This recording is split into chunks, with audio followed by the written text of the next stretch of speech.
What am I up to now? Oh, you know, just another squabble with my old man.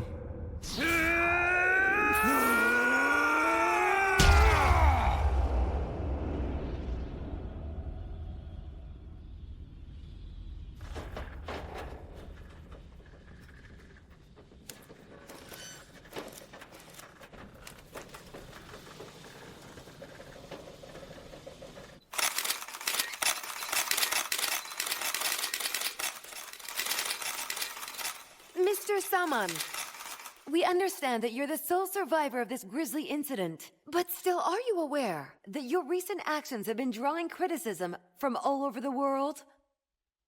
Yes, I am. Just to clarify, you called in the army to hunt down a single African elephant. It's that decision that's left the whole world in shock. Let me be absolutely clear. Our duty as park rangers is to protect the plants and wildlife of the savannah. To the point of mobilizing the army? Do you think that we're talking about an ordinary African elephant here? What the heck does he mean by that? Look, all of us have seen the aerial photographs of the incident. Are you saying it wasn't an African elephant? Go to the site and take a look at the carcass yourself. It's ridiculously large. It's extraordinary. Frankly, it's like something out of the prehistoric times. Please, Mr. Saman, let's try to keep things calm and rational. The real issue here is the use of weapons, regardless of how... 977 animals and 41 people. Those are the numbers of animals and people that have fallen victim to that huge monster. 21.2 tons. That's the average amount of food that beast devours in just a single day.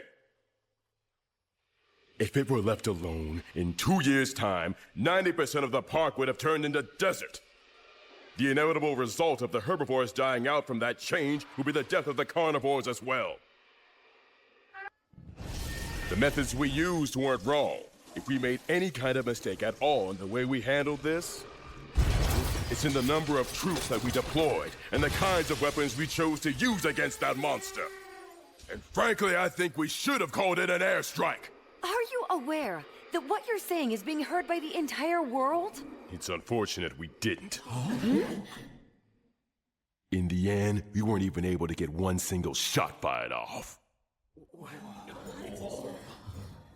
But if that's the case, then how did the elephant end up? Out of nowhere, a man showed up. Who is... Just as that monster was leaving after completely devastating our forces, a man showed up and placed himself in front of the beast.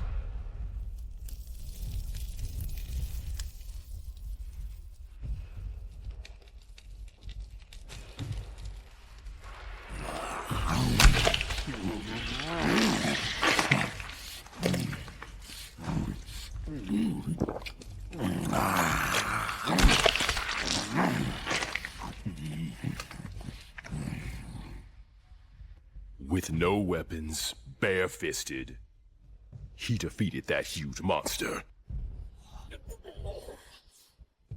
Do you expect us? No, wait. The whole world to believe that? Huh? Listen, I've stated the facts. What more do you people want? Wait, Mr. Saman! Are you running away?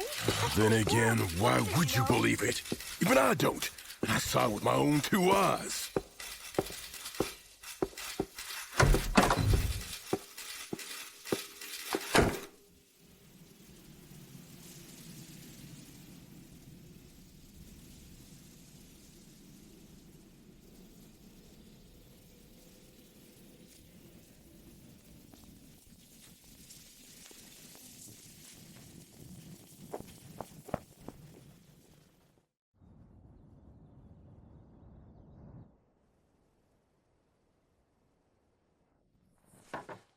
Daddy?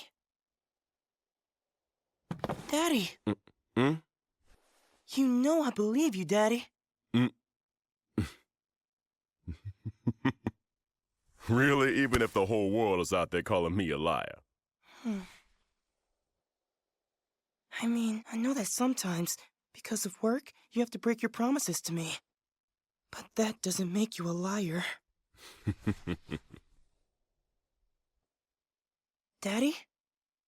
Was that man you saw really as strong as you say? Yes. He was astonishing. Even stronger than a lion? That's right. Without a doubt he was. Stronger than a rhino? Listen, Julio. My son. You're the only person I'll tell this to. This story's so fantastic that any rational adult wouldn't even listen to me. The whole thing sounds like a fairy tale or something. Who do you think could beat him in a fight, Daddy? I don't think anybody could, son. Even if there was someone just like him? Like maybe his son, once he's all grown up? Maybe.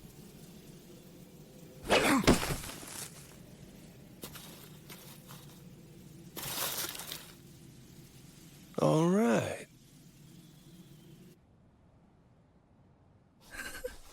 Think he'll go in?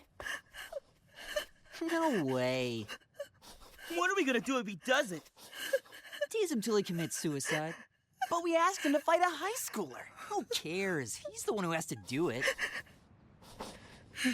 He's going in! Oh, he's really doing it! What an idiot!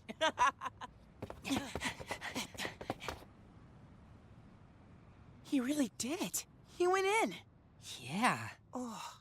Do you guys know about this school? Huh? They say there's a monster here. A monster? A delinquent? My uncle once told me that the strongest high schooler in the world goes here.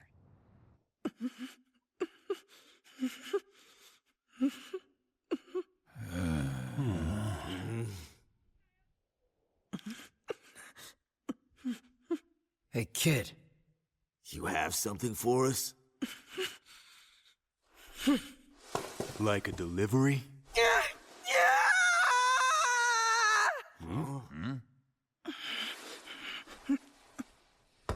What?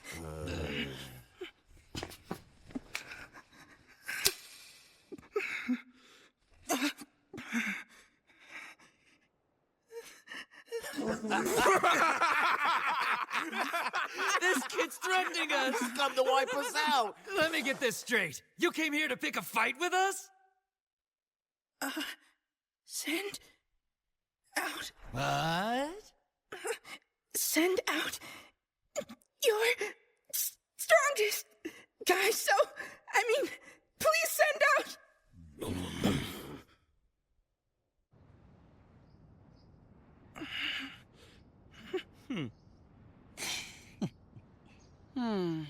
So, you just said that and then ran away? Is that what happened?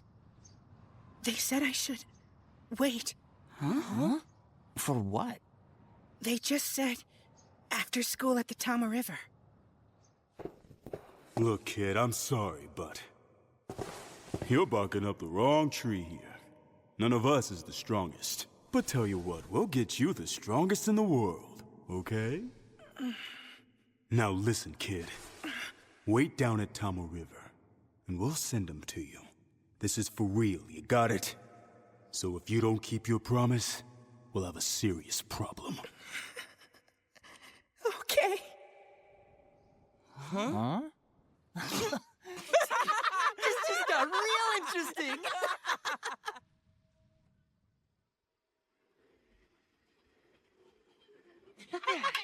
Take this!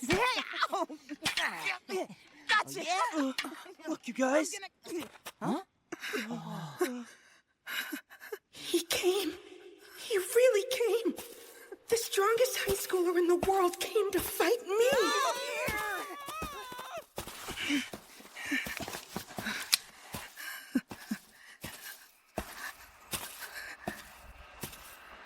My name's Baki Hanma. To be honest, for being the world's strongest, he's a lot smaller than I imagined he'd be. I'm Rumina Ayukawa. Hi. So, you gonna use that? Huh? Oh, I thought that was the first time in my life seeing real muscles. In that case... And then, right before my eyes, as clear as day, Baki transformed into the world's strongest. Don't expect me to hold back. Against an elementary school student? Is he kidding? No, he's not kidding. He's ready to fight. He can't be serious. I was bullied into this, but not once did I really believe that a high schooler would seriously agree to take on an elementary school student. And he's the world's best. I'm only pretending to be tough. I thought he'd just give me a big smile and take it easy on me. I was so wrong. Can you swim? Huh? A little bit? What in the world? Why are you asking? The world's strongest disappeared right before my eyes. My ass!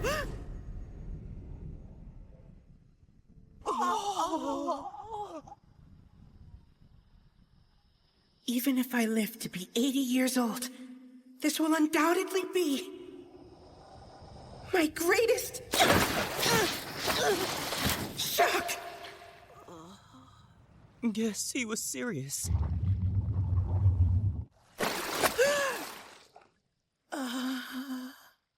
What the hell? It's shallow.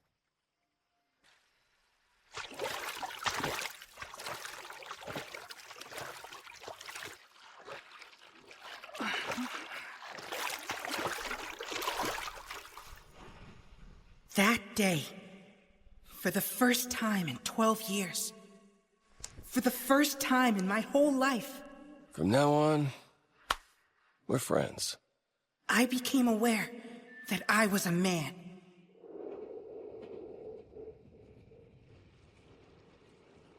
I hit you as hard as I could. Huh? Rumina Ayukawa, I just hit you with every ounce of my strength. And all of my strength, Rumina, is over 100 times more than theirs.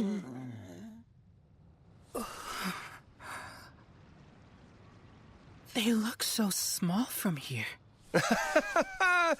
They do, don't they? Oh, Captain Stridum!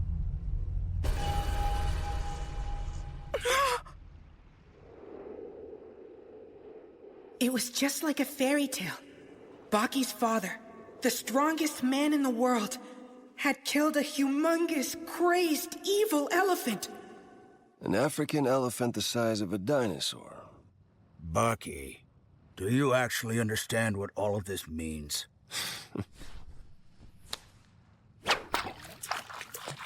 Wow, no way! He accepted. That's right. The Ogre has recognized you as a true challenger. So then, how are you going to respond?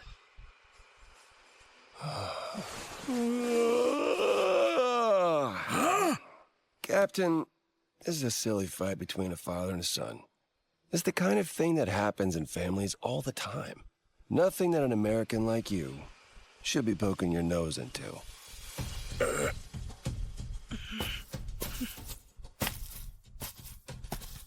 I will be poking my nose into it, Baki. Just an argument between a father and son, huh? You are gravely mistaken. This whole situation is basically the same as two countries going to war.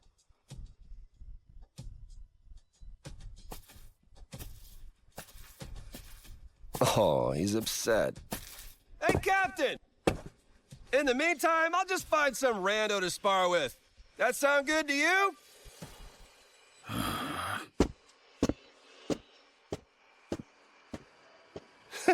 He's all bent out of shape.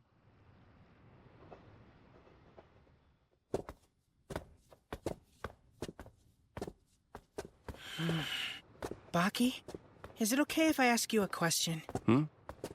Your dad, is stronger than an African elephant, so is sparring against a rando going to be enough? Lumina, rando doesn't mean half-assed. I'll spar against a random opponent as strong as a dinosaur. Wanna see? Huh? I'm gonna spar with him right now. The way that Baki's moving, this is shadow boxing. I actually know a lot about boxing. Shadow boxing is a basic kind of training. All boxers do it, from top champions on down to beginners. All you have to do is imagine your opponent standing in front of you. You picture slipping past imagined punches and striking at imagined openings. He's getting faster and more focused. There's nothing half-assed about this. This isn't like any kind of shadow boxing that I've ever seen before. Rather than just imagining an opponent in front of him, it's like there's a real opponent actually standing right there facing off against him.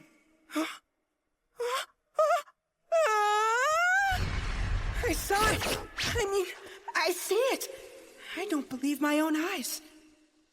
It's not very clear, but there's definitely something there. Whatever it is, it's clearly facing off against Baki. It punched! It dodged! I can't pretend I'm not seeing what I'm seeing. It's definitely happening. The opponent that Baki's imagining is a boxer. I know a lot about boxing.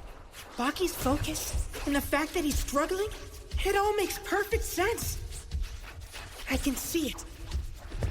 The movement of Baki's feet and of his hands. Not to mention his body. From watching his performance, it's all completely clear. The person that Baki's fighting is a former undisputed world heavyweight champion. It's Iron Michael himself! Iron Michael. I'll admit that I don't know everything about the history of boxing, but I do know that at one point in time, Iron Michael was considered the strongest boxer who ever lived. And now I'm seeing him, right before my very eyes. He's so fast, just like he was in his prime. The Iron Michael that I've only ever seen in videos is right here fighting in front of me. Oh no! A left body blow followed by an uppercut. Michael's winning combo. Baki, no! I'm connected!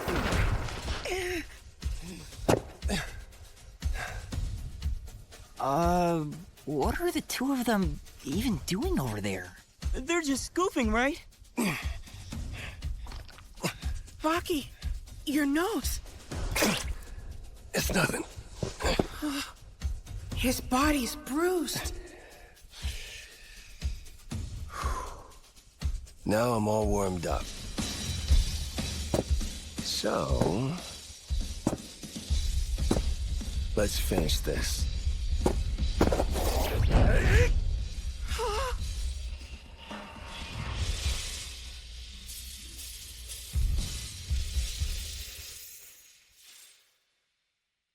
That was illegal.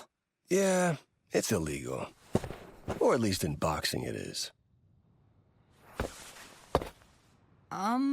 Yeah? So, what were you guys just doing? A little shadow boxing. Huh? Alone? It is shadow boxing. But you're bruised and have a nosebleed. Well, you can still get hurt if it's done right. What? No way! Check it out. In my hands, I'm holding 5 pickled plums and a nice big slice of lemon. Huh? Sour pickled plums and a super sour lemon. And I'm gonna shove them all right into your mouths. Oh, and I'll cover your mouths too, so there's nothing you can do about it except chew it all up and swallow it down. Your mouths are stuffed with pickled plums and lemon. So sour!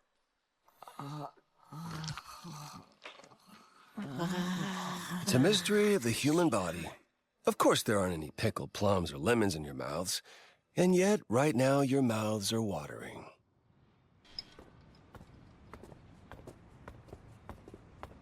I'm surprised that you could tell. Huh? About the shadow boxing. Well, I just happen to know a lot about boxing. What about the opponent I was fighting? It was Iron Michael, the former undisputed heavyweight champion of the world. Huh. That's what you meant when you said, a random but not half-assed opponent, right? I get it. He was the perfect match. A random opponent. It'd be a breeze if I was going up against someone like Michael. Huh? That was just a warm-up, so I could loosen my muscles. Iron Michael was just a warm-up?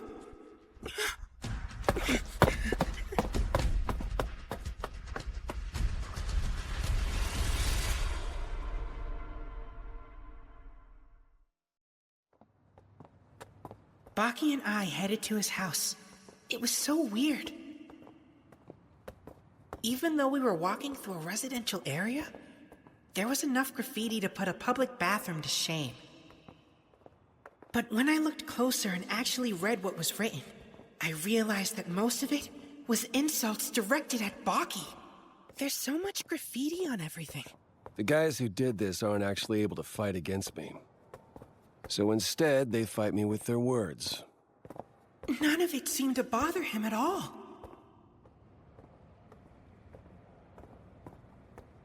They even tagged your house?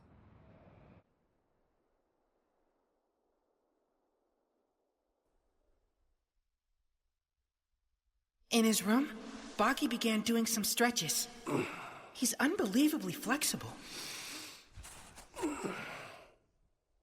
So, about what you said before. You know, about your shadowboxing opponent from earlier? Oh, yeah? You said that Iron Michael was basically little more than just a warm-up. You're going to fight your father, aren't you? Well, it's all because my old man and I can't seem to get along. He's really strong, isn't he? Your father. He's the undisputed open-weight champion of all the creatures in the whole world. Lions, tigers, elephants, killer whales. Hell, even cancer doesn't stand a chance. His father is going to be his enemy. But Baki actually sounds kind of impressed when he's talking about him. So, if you're going to be fighting your father, you'll need to spar against a really strong opponent. What kind of monster could be even stronger than Iron Michael? Hey. Huh? It's right down in here. What? It's underground?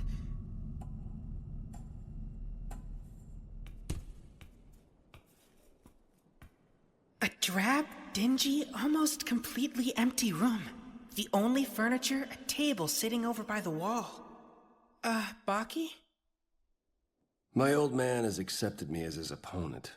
Apparently, he took on an African elephant that was the size of a dinosaur. Stronger than a lion, tiger, or bear, the largest and strongest African elephant in the entire world. So then, knowing that, what do you suppose I ought to fight?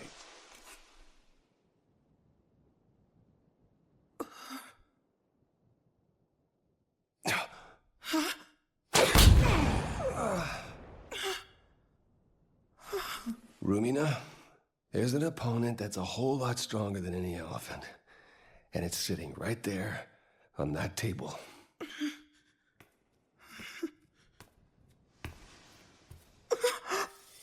Seriously? That is stronger than an elephant? But this is just... Yeah, a praying mantis. And that's your opponent? It may sound unbelievable, but when it comes to fighting, insects are actually the best of the best. Animals have nothing on them. You're kidding. Not even a little bit. First off, their strength is in a different league. Their strength? Predators like tigers and lions are able to drag prey that weighs nearly 2,000 pounds.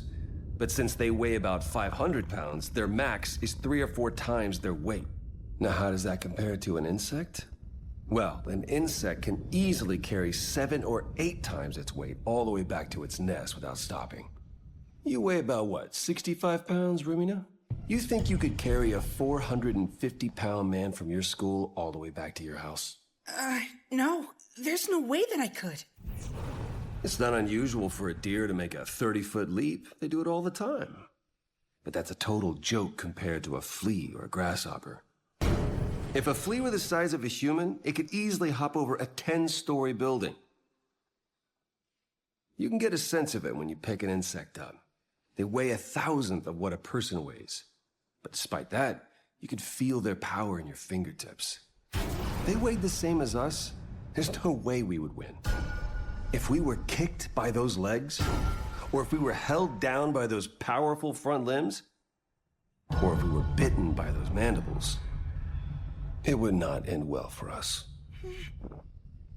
And then there's the praying mantis. He's truly a pro fighter. Also, the praying mantis hook is a well-known fighting form that's been in Chinese martial arts for centuries. Striking, grappling, biting, pure ferocity. They're top of their class no matter what they do. They are perfect fighters with few weaknesses in their offense. And if they weighed 200 pounds, then they'd almost certainly prey on African elephants. But it's so small. I'll make it bigger. How are you gonna do that? I'll use this and this. I was able to summon Iron Michael all the way from America and have him appear right next to the Tama River so I could spar against him. Iron Michael isn't even alive anymore. I brought him back. So it'll be easy to create a match with a 200-pound praying mantis.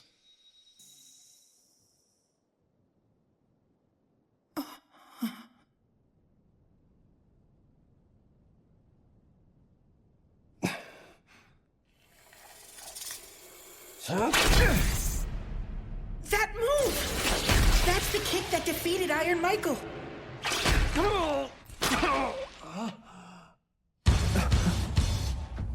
Baki looks so tense. But why? He's fighting a praying mantis that only exists in his mind. Something he created himself. Hang on. He's tipping back and looking farther up. What kind of monster did he manifest?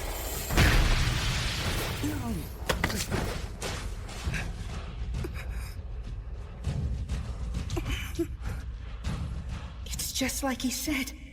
A 200-pound praying mantis is way stronger than a 450-pound tiger or lion.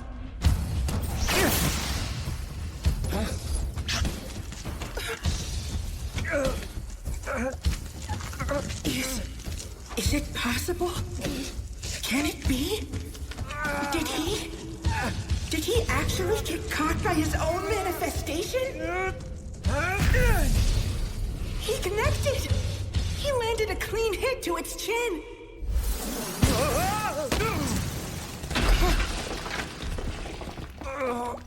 If he just made the mantis smaller, then he'd be able to win no problem. I mean, he could have just stomped on it by now. He's so strict with himself.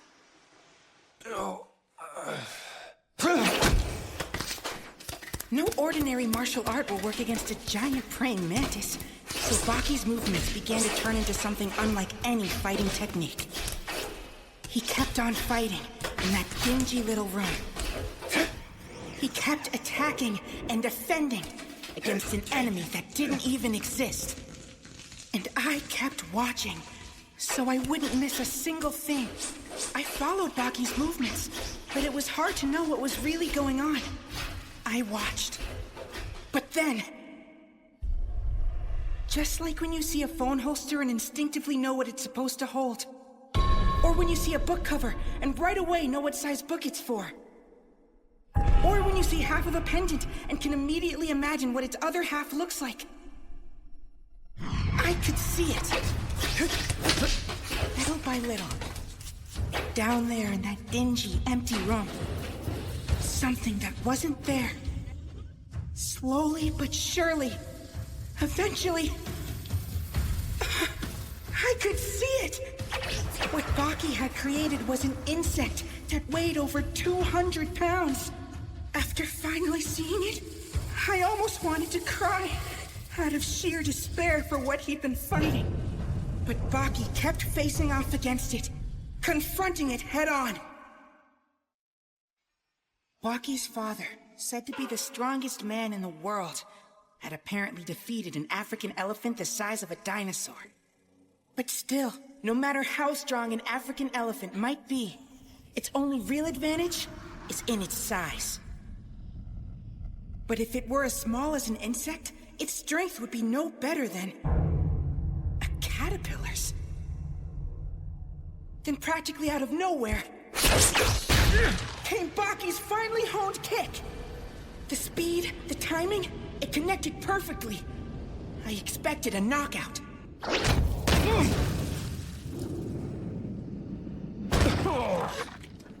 Of course. I had a bad feeling, and I was right. It's as if there's no brain inside the praying mantis's head at all. So where a human would get a concussion, nothing happens to the mantis. Attacking its head won't do anything. You got it! Whatever you do, don't let go! What the? Wait. It sees me. It can see me, even when I'm behind it. Plus, it is like super agile. It's trying to eat me. Stronger than I thought. Trying to overpower an insect with strength alone is completely pointless.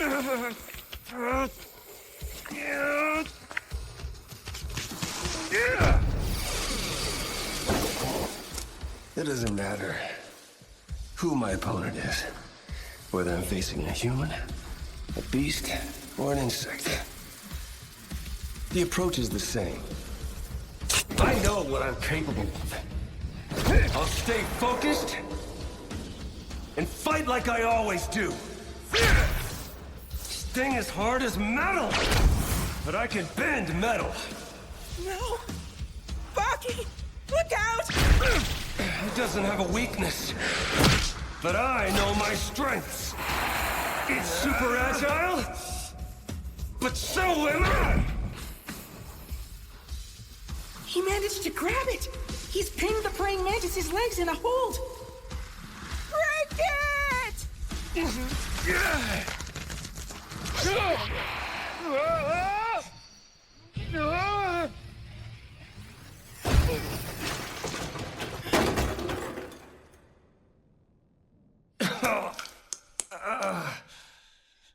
Okay, that didn't work. This is ridiculous. I don't get why he has to take it this far. No matter how effective a training exercise might be to imagine your strongest opponent, the truth is, you're not actually fighting anything. Baki is in an empty basement, fighting against an illusion that was conjured up by his own imagination. This isn't a real match or competition. He doesn't have to do this. Baki, look! That's enough! You've done enough, you hear? You don't need to take it this far! Stop it, Baki! This is insane! He's not listening anymore. What I'm saying doesn't matter. He's lost in the illusion of the praying mantis. It's to the point where he can even feel its body heat.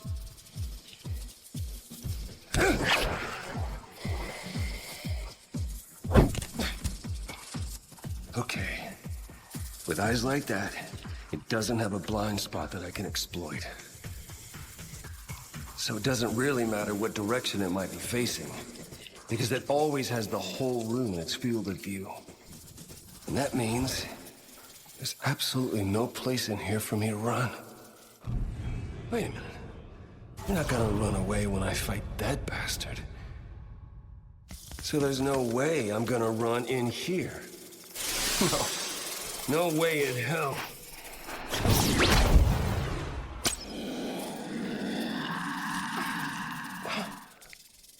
Hey, whoa, wait a minute. Just think. I felt something soft under its neck just now. It was when I used the praying mantis hook.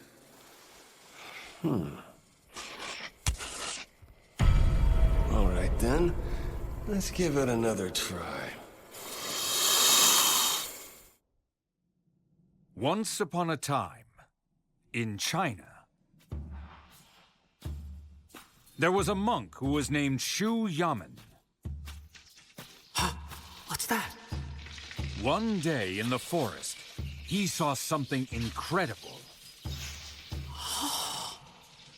A fight between a bird and an insect? It was a sparrow versus a praying mantis. Any way you look at this, the sparrow is going to win this fight. Huh? What? What's this? But ow! Against all Yamen's expectations, it was the praying mantis that won the battle. To think that this insect would win against a bird. This? Or maybe this? Yamen, struck to his core by the mantis's strength, completely dedicated himself to the study of the praying mantis's way of fighting. And eventually, he managed to create a style of martial arts that came to be called Praying Mantis Hook.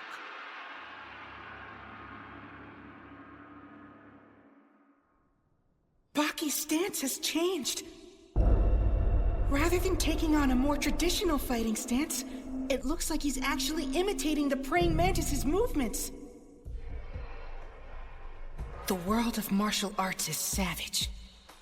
It revolves around a special way of thinking and poses a question that is not often asked in any other sport. And that question is, whose technique is stronger? I mean, you'd never see a baseball player going up against a basketball player. But it's different in martial arts. Not only can you fight people who practice the same martial art, you can also fight those who practice a different one. You might even fight other kinds of creatures. There's no end to what fighters do in order to seek the limits of human strength. They'll not only fight any living being, but even imaginary ones too. Baki tried every different fighting style against the praying mantis, but in the end, he realized he should simply use the same one as his opponent.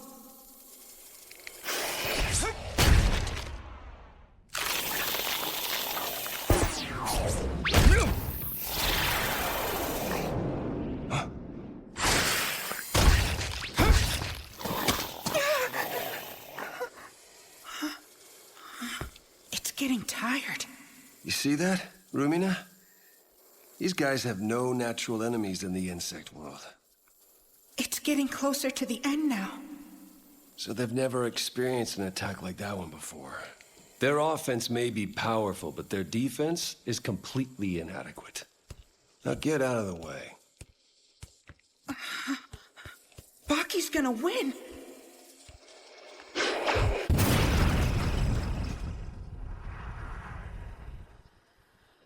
That move!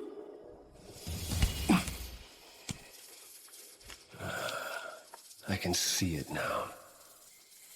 This isn't a perfect fighter with an impenetrable defense. Just like with every fighter, there are weaknesses. And those weaknesses I can take advantage of. My body has acclimated to this fight. I've got this. I'm learning all the ways to squash this bug. Something's changed in Baki. I can see it in his face. It's way more relaxed. His movements are somehow more certain than they were before. This is no longer a fight between a praying mantis and mantis style. It's become something entirely different. It's like watching a bird hunting its prey. The praying mantis that had been so aggressive is now running away. while Baki looks more and more composed. And his face, which had been looking upward full of fear, is instead now looking down with confidence. So, you see, if you're able to find the weak spots, 200 pounds makes no difference at all.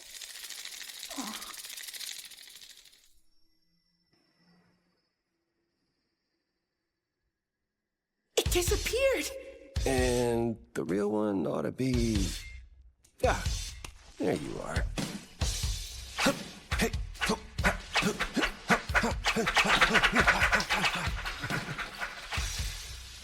You got it? That was a stunning victory for Baki.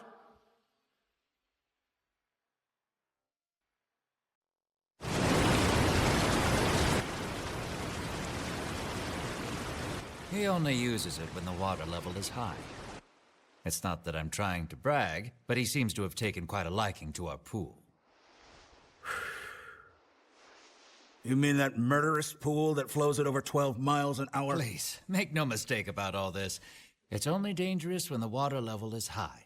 No one's allowed to use the pool once its speed reaches 2.5 miles an hour. Well, except for him, of course. Take me to him now. Certainly. He's been expecting your arrival.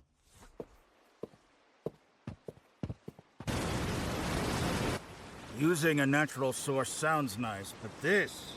Yes, and honestly, we acknowledge that it's not your typical design.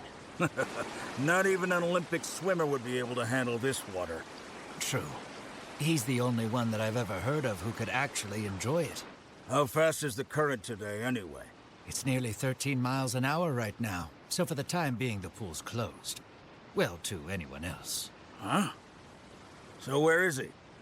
I don't see him. I believe that, at the current moment, he's submerged. Huh? In this?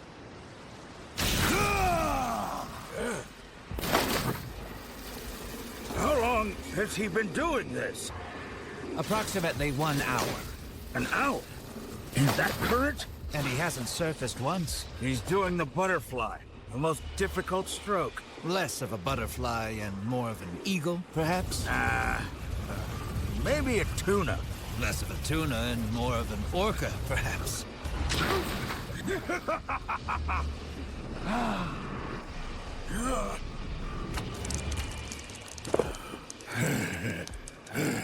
Mr. Yujiro Hanma. Hard at work as usual today, I see. Can't you see I'm on vacation? So what do you want, huh, Stridum? Hey, Ogre. You know, if you really wanted to get out, you could have just used the ladder.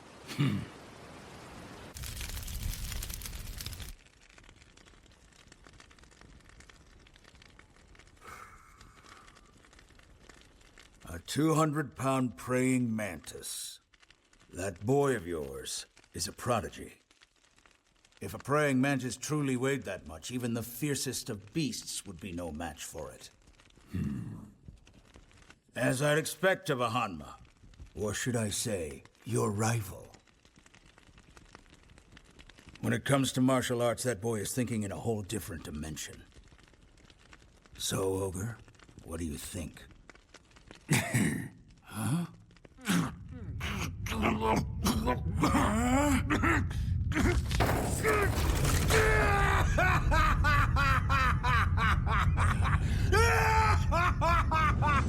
Seriously? An imaginary praying mantis?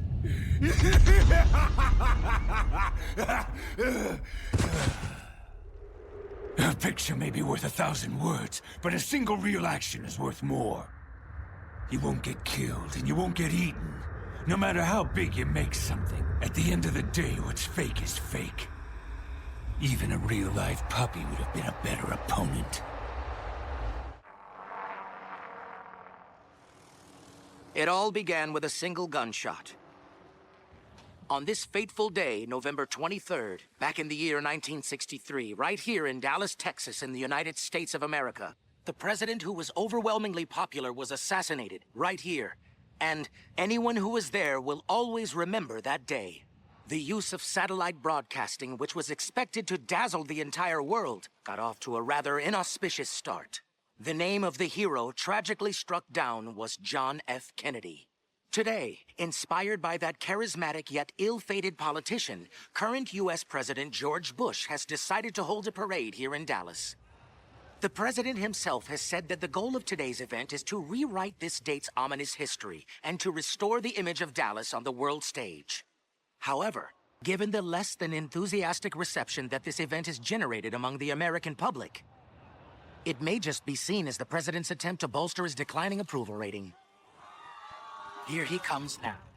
It's the same day, the same place, and even the same time as what occurred in 1963. Almost as if being pulled along by the cheers from the roadside crowd, he's approaching the fateful location now. Smiling broadly, surrounded by 10 times the security than on that day years ago, he's now reached the exact location. Yamamoto? We seem to be having some technical difficulties. Sorry for that. We'll just have to see if this parade helps President Bush's popularity. Huh? Oh! Yamamoto? The president was abducted! Oh!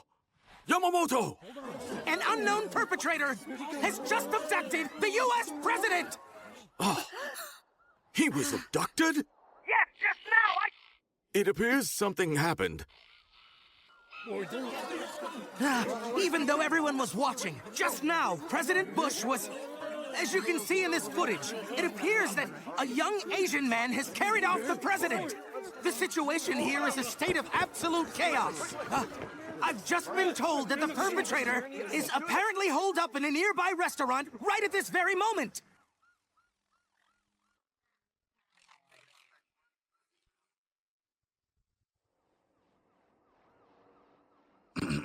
You, seem to be quite young. Well, I did just turn 18. Well, then surely you must be old enough to understand the ramifications of what you've done just now. Oh, you mean abducting the president and then keeping you here? That kind of thing? But why did you bring me here, anyway? There are no windows for snipers. It's close enough to the scene. Seemed like a good fit to me. By now, this building will be completely surrounded. You do understand that, right? Well, I should hope so. After all, my goal is to get caught. So what are your demands? Well, Mr. President, that's the easy part. Arizona State Prison. Isn't Arizona State Prison the place where... Where Biscuit Oliver, a.k.a. Mr. Unchained, now resides. You want to be put in with that monster? Why in the world? I'm the one making demands here. Oh, suppose you're right. And, what happens if I don't accept your demands? Well, then things would have to get physical. You'd live, of course. This is worse than a rained-out rodeo. I'm president, but if it's one-on-one, I'm powerless.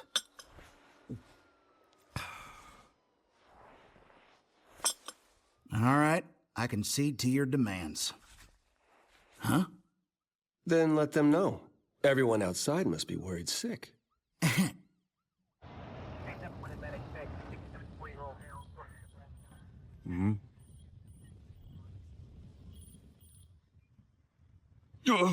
Mr. President, are you safe? What? You need cash? What are we talking about? Millions? Or billions? Wait, what? Just $10. For coffee?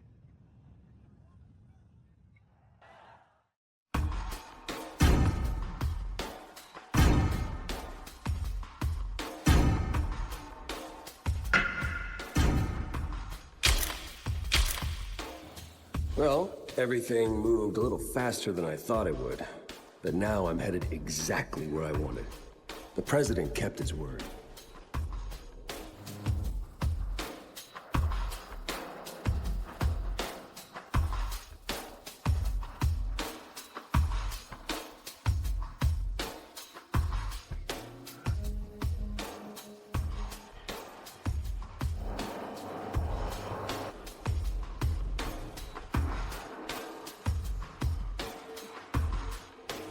There are actually two Pentagons in the U.S. One is the well-known building that houses the Department of Defense and is sometimes known as the White Pentagon. This is the other one.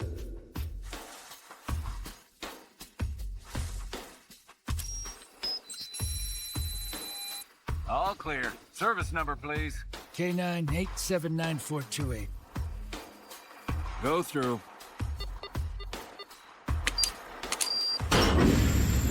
There are two theories. One, because of its shape, or two, because the most elite criminals from all across America are held here. Whatever the reason might be, it has another name. The Black Pentagon.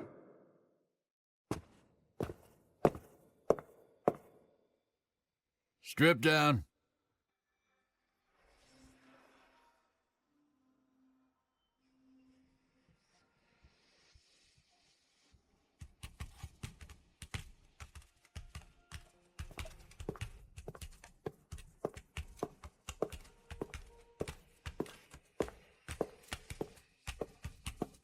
"22067, clear.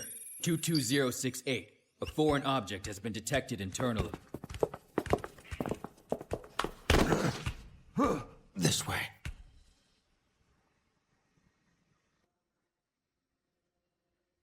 Fingerprints?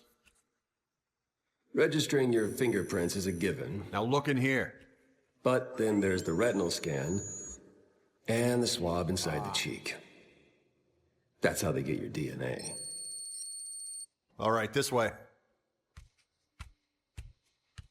All of a criminal's personal information in one pretty file. Plus, you get a complete physical. The full VIP treatment.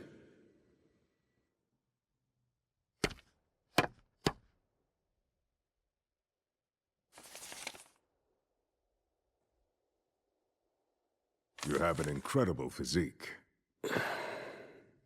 We actually house quite a wide variety of inmates within this prison. And believe it or not, several of them are even Olympic-class athletes. But as impressive as that might be, your muscle density far surpasses theirs. Is that so? Speaking of which, I'm guessing there's one person in particular that you want to meet here. Yeah. He's probably the only prisoner in the entire world who comes and goes as he pleases, and he's known as Mr. Unchained. There have been many proud and reckless men who've wanted to meet him just the same as you do. But this time, I was surprised. Because when we mentioned your name, he asked us to bring you to him immediately. This way. This is the wing where we house the criminals who have committed especially heinous crimes, and also anyone who might incite violence within the prison.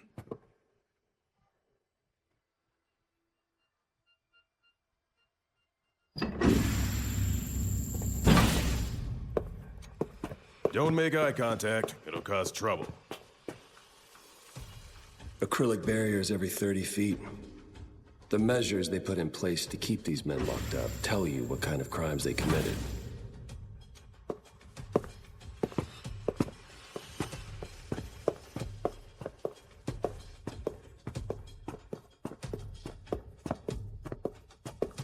Hey, wanna be my boyfriend? Come on, I'll share my ham and lettuce with you every day. Hey!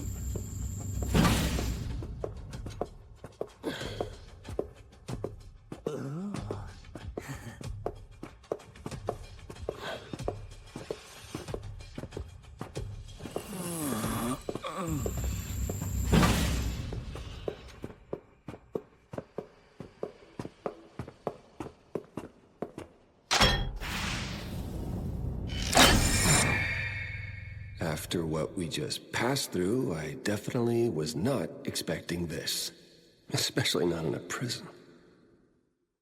I mean, chandeliers, paintings on the wall, and this pampered treatment is all just for Oliver? Everything past this point is Unchained's area. I can't go any further than this.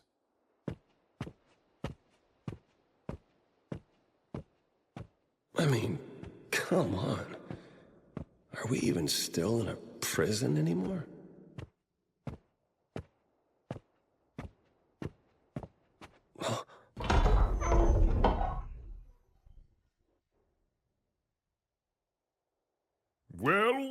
Mr. Baki, welcome.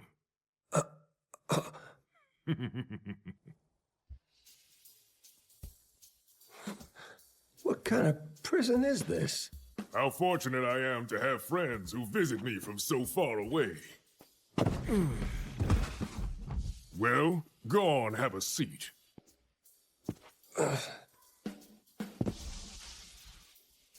You want a glass? I just scored a bottle of some really premium cognac. No, I'm good. I figured you'd say that.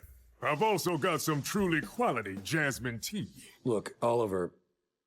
Let me guess, you're gonna say something like, all I need from you is for you to fight me, right? I hear you're gonna take on your old man. The greatest father and son fight of all time. So, you want to use me for practice, is that it? Yeah, Oliver, that's it.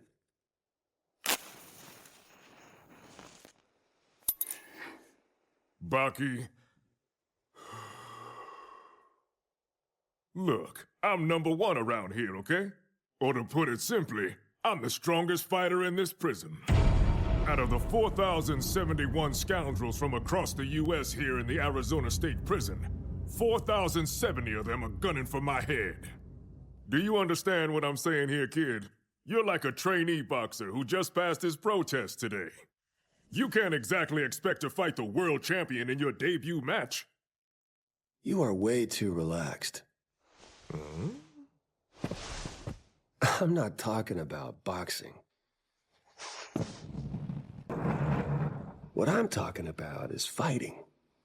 You see, the biggest mistake you made was just letting me walk into this room.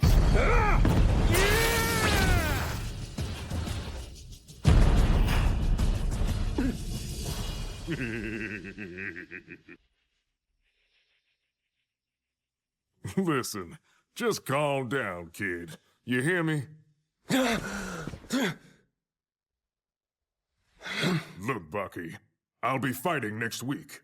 Out of 4,071 inmates, I'm fighting #2. Now, Baki, today you're going to be taken to his cell. I'm certain that the guards will be kind enough to tell you the rules of this prison. But the rules that you really need to understand in here, the only real rules, are the ones that exist only between inmates. So, this is my cell, huh? 2 empty beds. Home sweet home.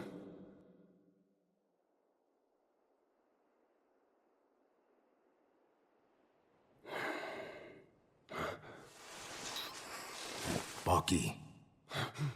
Who is that? Iron Michael, what the hell are you... I'll explain later on, but for tonight, just get some sleep. That bed up there is open. So it's you. You're the one who's #2. Is that right? Champion, you'd better watch your mouth in here. What? Listen, I'm #1. You got that? In this place, I don't even make the top 10. But more to the point, I don't mess around with all of that prison ranking stuff. I stay out of it because I don't want to die young. Even a former champion like Iron Michael is scared of this prison. Loose lips sink ships. If you don't stop all of this chattering away, you'll face the wrath of Mr. #2. That man seems to hear absolutely everything, even when he's sleeping. Who's this guy? Oh.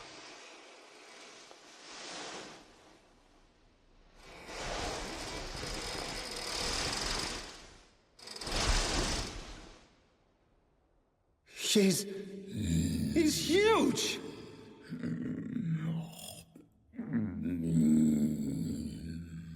Sorry to say, but this may be the last time that you have any rest in this place.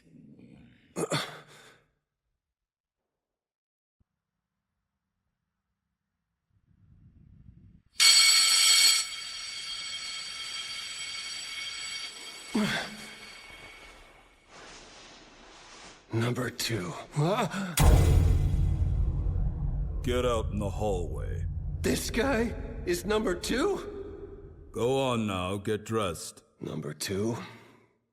This guy's gotta be over 7 feet tall. Am I gonna have to take him on right now? What? Number 2. The broom closet? Wait, what? So you're Baki Hanma. This is the guy?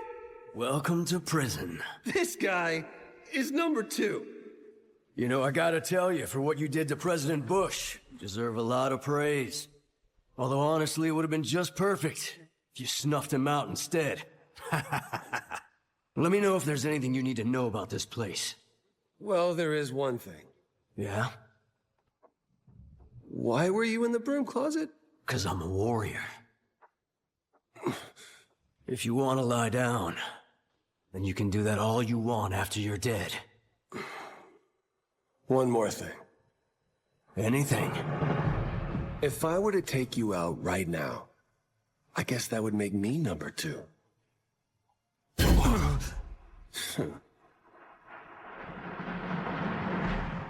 Today is a good day to die.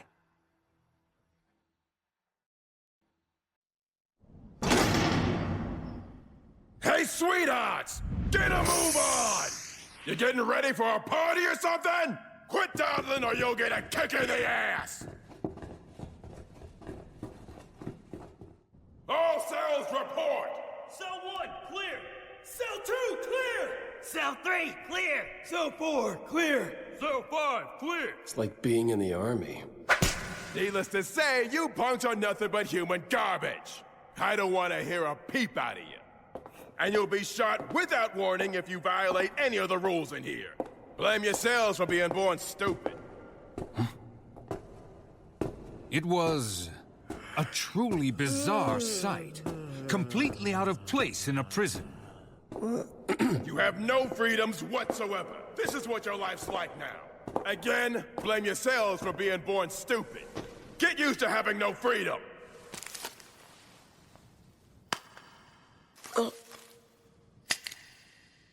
You got that? Yes, sir! No way. How's he getting away with smoking in front of them like that? What's for breakfast? They're serving pork and beans. I told you no talking! Oh, man. I really don't like pork or beans. All right, get to the cafeteria! The way that the guards acted, as though number 2 didn't even exist, was extremely strange to Baki. He was the only prisoner who got an omelet, but not one out of the over 4,000 other inmates ever even thought to complain about it. And then... Hey, you. Did you get a new pistol?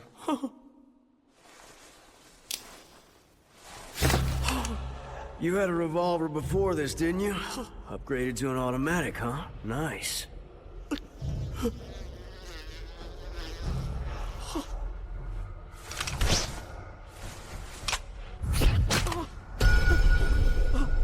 Can't have flies in the cafeteria, can we?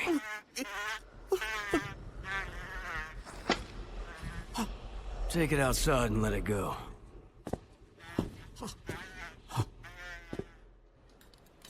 But what topped everything else that day all started with the man sitting across the table from number 2.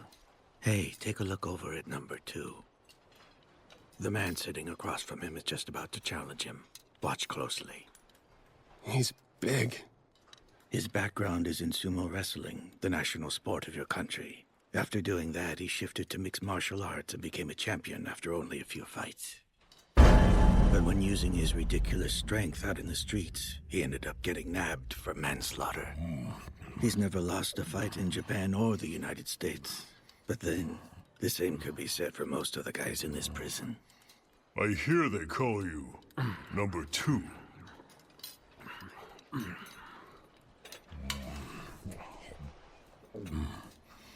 Well, if people are calling you number 2 around here, maybe I ought to just call myself number 1.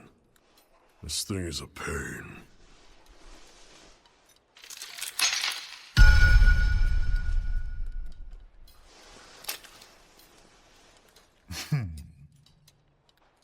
No one around here seems very impressed.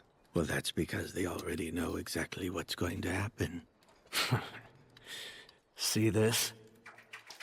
Check it out. It's so flexible. It's all floppy, right? Hey.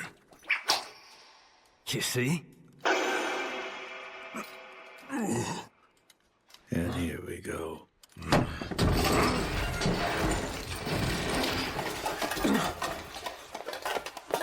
Hey!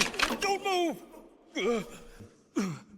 If you're gonna show me up, then you're gonna need to use strength, not magic, number 2. Tell me something. What'll you get out of defeating me anyway? Well, then I'd get to be the only free man here in this damn prison. Getting out of their cells to come eat is just about the only thing these guys have to look forward to. And you took that away from them.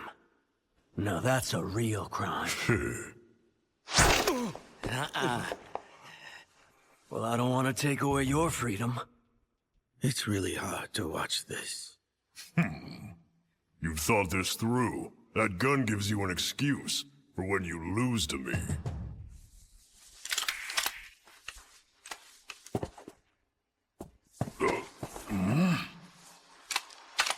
Make sure you hold it firmly and point it right at my head. Now. You crazy. You think I won't shoot you? Poor guy. He really had no choice but to pull the trigger. Number 2's got him right where he wants him. Today is a good day to die. Is that Kempo? No. Number 2 uses his own techniques.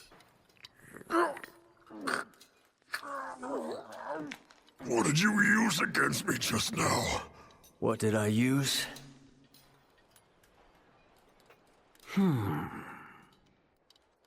Sumo? Why, you bastard! You think you could beat me in sumo? Of course that wasn't sumo. I mean, I did kick you after all, didn't I? But, if you really want me to, I'd be glad to take you on in sumo. Hey guards, I want to exercise with him after breakfast, so we'll be using the gym.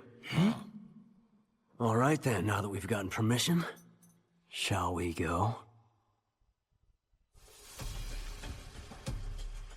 Well, look at that. The perfect sumo circle's already here. What a bunch of cowards. Look, don't mind them. They're just useless gawkers. The Arizona Grand Sumo Tournament starts now. So, we're just gonna dive in? What is it you say? Hakeoi? All right then.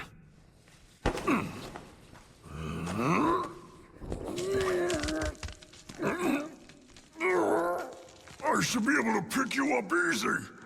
There's no way you can pick me up. After all, in just a moment, you're barely gonna be able to stand up.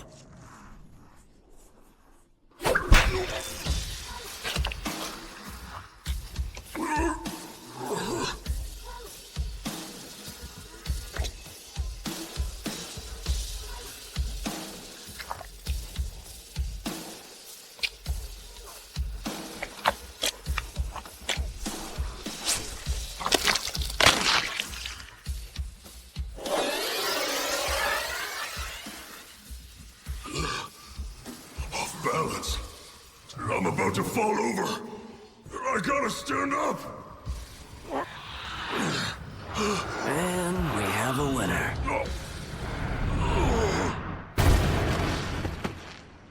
I lost at sumo. What was that technique? The Harite slap? Something in my ear just now. You think I'd quit that easy?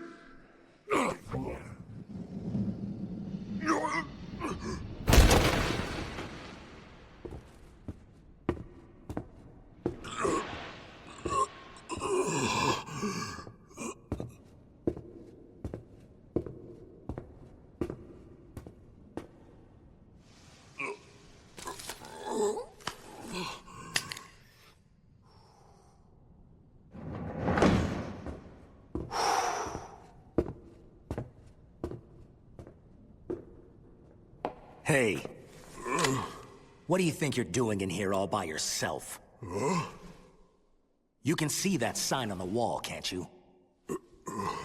You know, normally I'd just shoot you right here and now without any warning.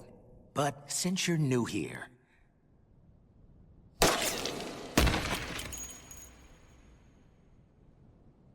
I'll give you a heads up first.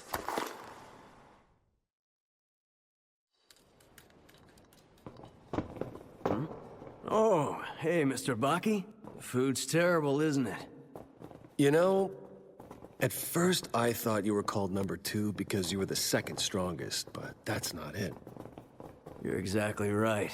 It means second generation. Because I'm like the second Mr. Unchained. Oliver's still number 1.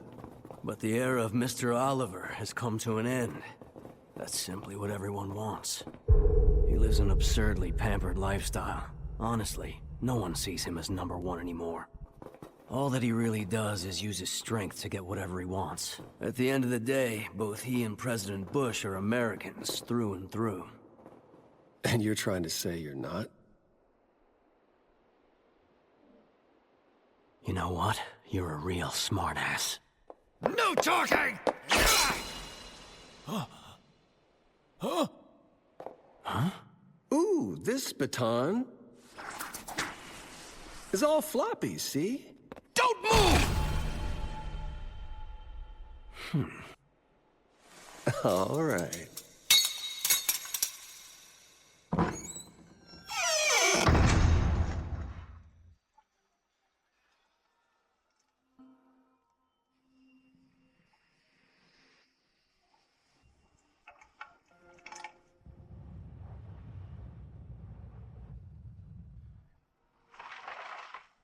Chow time!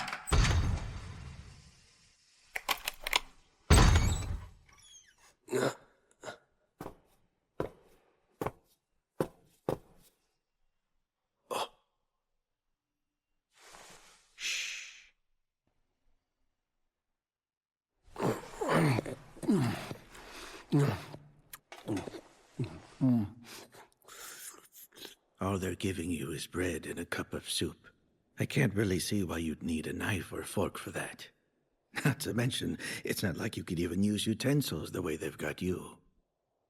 It's only your first day, and you got yourself into quite a situation. So that guy... Oh, you mean number 2? What's his deal? For one, he's a president. What? That said, it's of a country no one has really heard of. Not that long ago, it was nothing more than a remote island. A small territory with a population of less than 20,000 people. His real name is Jun Guevara, a 21-year-old third-generation immigrant from Japan. I'm not sure of the kanji for his name, but it's something like this. From Junsui, or Pure. In English, he goes by J. Guevara. Back when he was just a young man, he was an out-of-control delinquent. He was involved in stealing and extortion. Yeah, I heard that story before. Not this one, you haven't. Guevara's crimes weren't in the streets. Instead, they were out on the ocean. In short, he was a pirate. That guy's a... His method was simple. He'd use his boat to cut off a passenger ship and force it to halt. Then, using ropes, he and his men would board the ship and quickly take control of it. And then steal everything. Of course, if that were the end of the story, then he would have only been called Guevara, the extraordinary delinquent. But everything reached a turning point when he was 17. What he witnessed then was that the mainlanders would come to the island and use their money and power to push around the locals and exploit them for whatever they wanted. Among the islanders, from babies all the way up to the elderly, there was a robust spirit of camaraderie and cooperation. Not only did they share their essentials, they shared their joy and sadness as well. But by then, they weren't even treated like people, just peons worthy of no more than a pittance. Capitalism was infringing on the pride and culture of the islanders and threatening to extinguish them. And so, Guevara set his sights on achieving the island's independence. When he was a younger boy, he'd learned martial arts by studying under his grandfather, and he began teaching his followers. At the time, he forbade the use of weapons. But that command wasn't to show off some naive sense of justice. Guevara considered this his mission in life, backed by his faith in victory. His training regimen was merciless. His followers fought against the unarmed, against weapons, against guns, and even against explosives. Many men died during the course of their training, but not a single one of them ever made the decision to quit. That's how deeply connected they felt to the vision that Guevara had shared with them.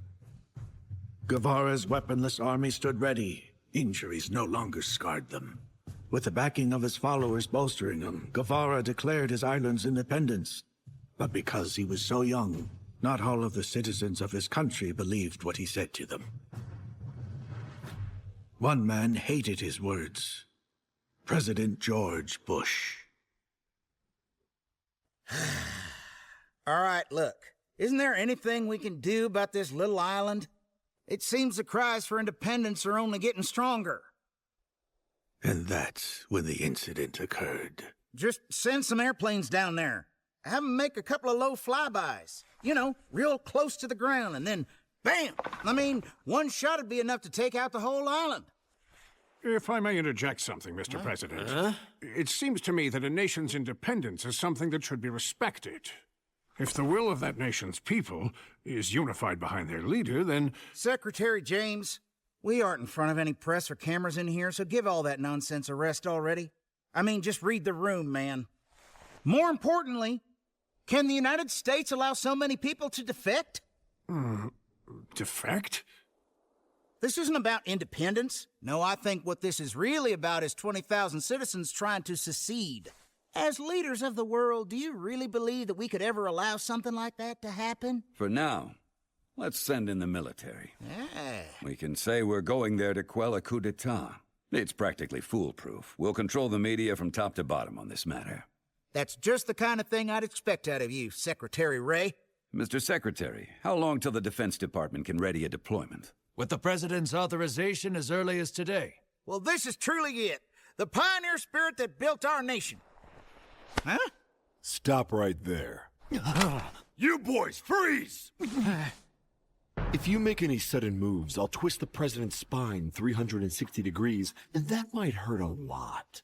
Now all three of you agents just turn around, face the wall, and put your hands on it. Hurry up or else! Who are you? My name's Chamomile Lesson. I was recently hired to be your personal bodyguard. Also, I happen to be a citizen of the very island that's currently under discussion. I'm a follower of Che Guevara.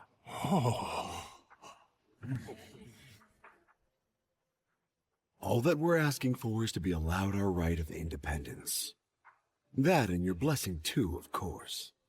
But your movement doesn't even allow its followers to use any weapons.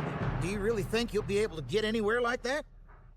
2 of our operatives have been dispatched to each of the 50 states. By now, they've established themselves there, and it would only take one of them to hijack a plane, for example, or to seize a nuclear power plant using nothing but their bare hands. And of course, the same is true for me.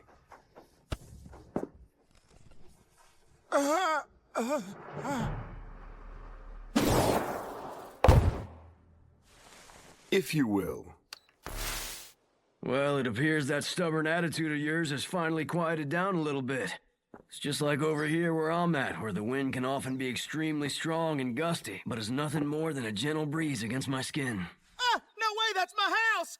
That's right, today, I'm at the home of none other than Mr. George Bush, the current president of the United States himself. What's the meaning of all this?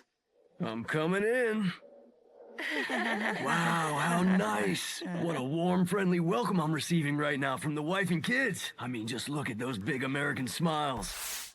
It's so bright thanks to the skylights in this unnecessarily large living room. It reminds me of the island sunshine back at home. we should remember to give thanks for what we have, and to love our family and country. We must love the whole human race. Where's the Secret Service? You love your dad, don't you? Of course I do. Me too. So, as we conclude our tour of this lovely home, we stand in awe at everything this president has going for him. But perhaps he should start thinking of others for a change. Well, see you later. That was all happening in real time. So you see, we're just as powerful as the United States. As long as you don't violate our rights, then I'll be happy to keep you safe and sound. Think about it. I understand. Okay, great. Looks like our mission's complete then. Guevara achieved what everyone had thought was impossible, an equitable independence from the U.S. I see, but how did such a capable man end up landing himself in prison? The answer to that's simple. Who else is here? Oh. Yes.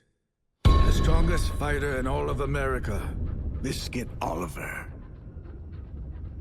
A man who stands equal to George Bush without even using any weapons at all. A man that the president sees as a major thorn in his side. He wants to fight Oliver and bring him down with his bare hands. For Guevara, that's a tantalizing opportunity. There are countless men in here thinking to themselves, I want to fight Oliver. Just like you, Baki. It's the age of bare hands. Yes, it's true. Although I have to admit that I didn't believe it myself, at least not until it happened. But I see now that once it's been perfected, the human body can be completely invincible. It can get past anything. There are no sensors that can detect if someone is good at fighting, after all. What Guevara teaches his men truly is accurate. Any institution can be infiltrated without the use of weapons.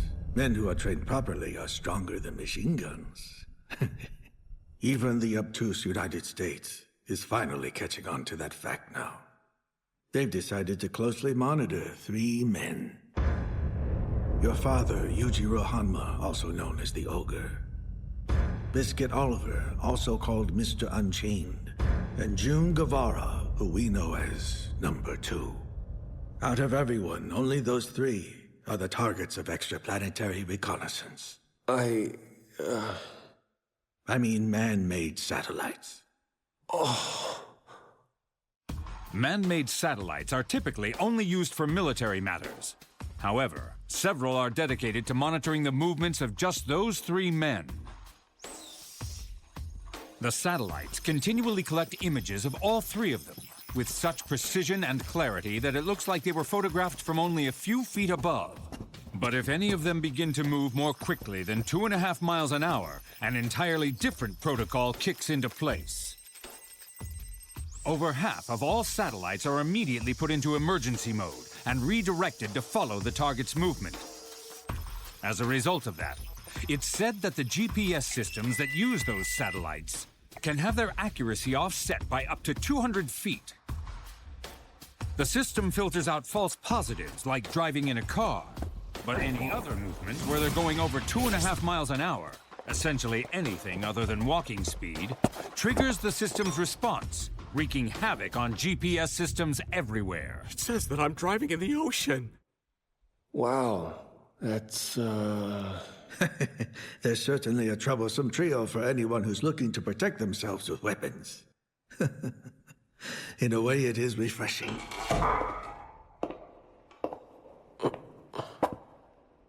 You 2 ladies having a nice chat? 'Cause you seem to be taking a long time in here, old man. It's only because this guy was refusing to eat his food, so I was giving him a warning. No talking, remember? Or did you forget the rules? Should I take out an eye or cut off your nose? I'm maybe shatter your jaw. Either way, you need to be punished.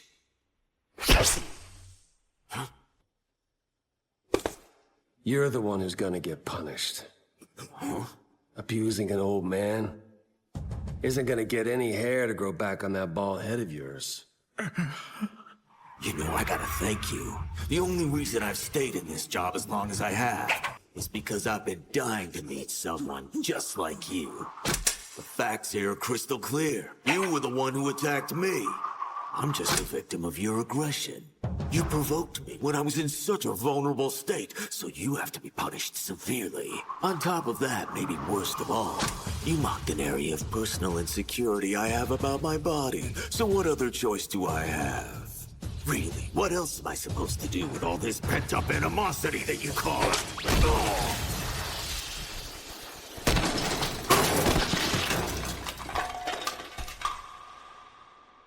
Look, I don't want to embarrass you, but this finger thing doesn't slow me down even a bit.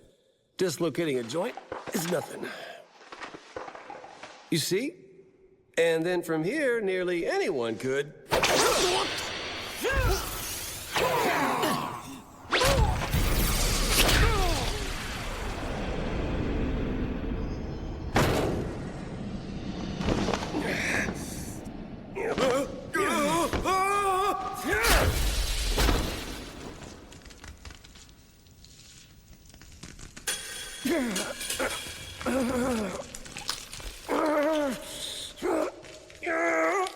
Please, please, help me.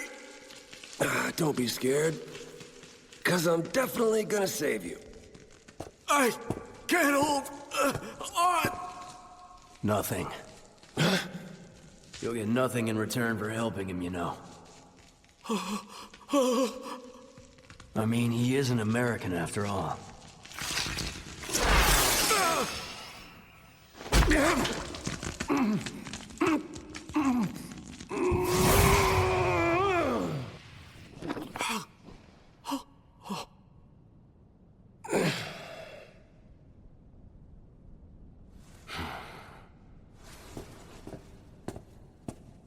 What a truly gentle soul you are.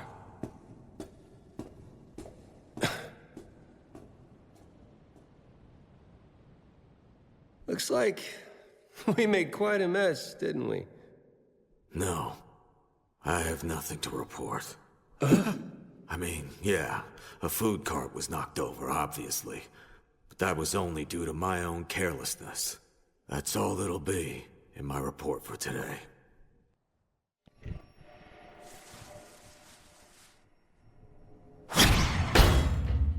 After 3 days in solitary, Baki returned to regular prison life.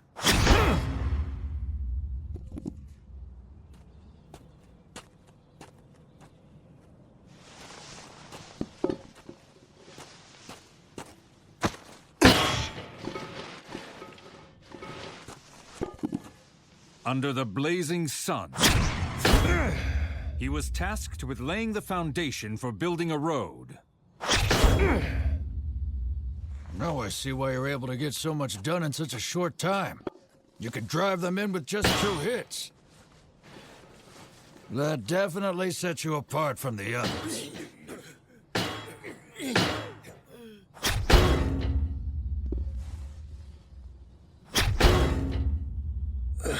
That's gotta be a new record.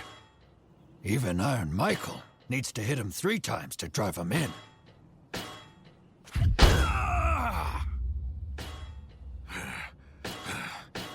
You guys ought to compete against each other.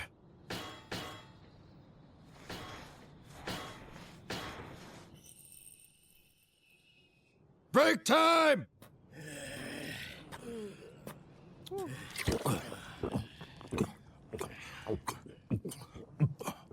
Hey, Iron Michael. Heard you're getting out next month.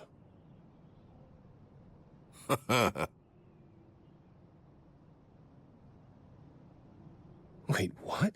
You're gonna go for what? I'm going for the title. Undisputed heavyweight champ. Everything's already been set up. I'm gonna have my first match 3 months after getting out of here. So look, about what you said to me the other day in our cell. I don't mess around with all of that prison ranking stuff. I get it. I totally get why you wouldn't want to be involved in the fight ranking system in this place. It's not exactly that I'm not interested in going after that title. But the thing is that my whole team is waiting for me back in Brooklyn. Yeah, I don't doubt that at all. The entire world is probably waiting for you. Look at this. But, what's it for? That's just a little donation to the Arizona State Prison. It was given to us by Bob Murphy, the chairman of the International Boxing Association. He handed it over to me himself just yesterday. He came here? Really? It seems they don't want the championship belt to end up falling into the hands of a convict like it has in the past. You see, back in the early 1960s, the money being brought in on heavyweight fights was abysmal due to low box office sales. Why was that? Simply because at the time the title of heavyweight champion was held by Sonny Liston, who'd learned how to box while he was in prison.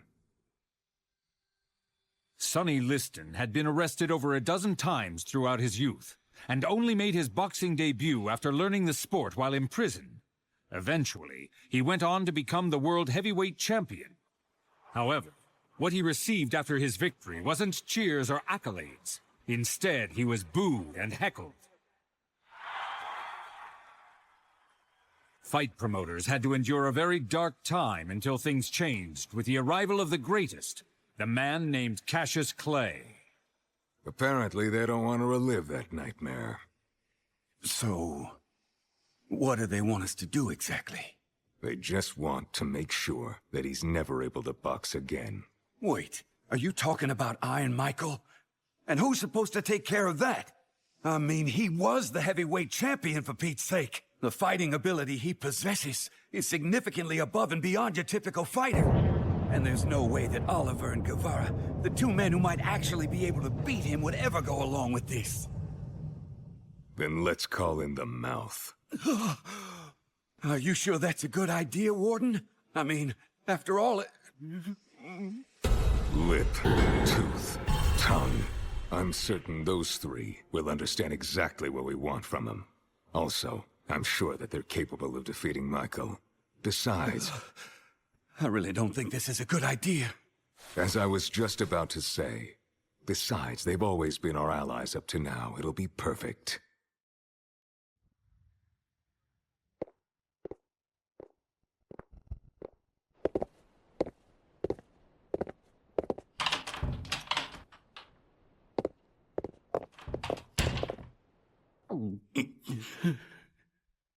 What's going on, Warden? Has something happened? Are you really okay with the three of us being here? If we're here, knowing what you know, then it must mean that you're in a real fix. I'll admit that I wasn't too fond of the collateral damage that's often caused when the three of you are brought together.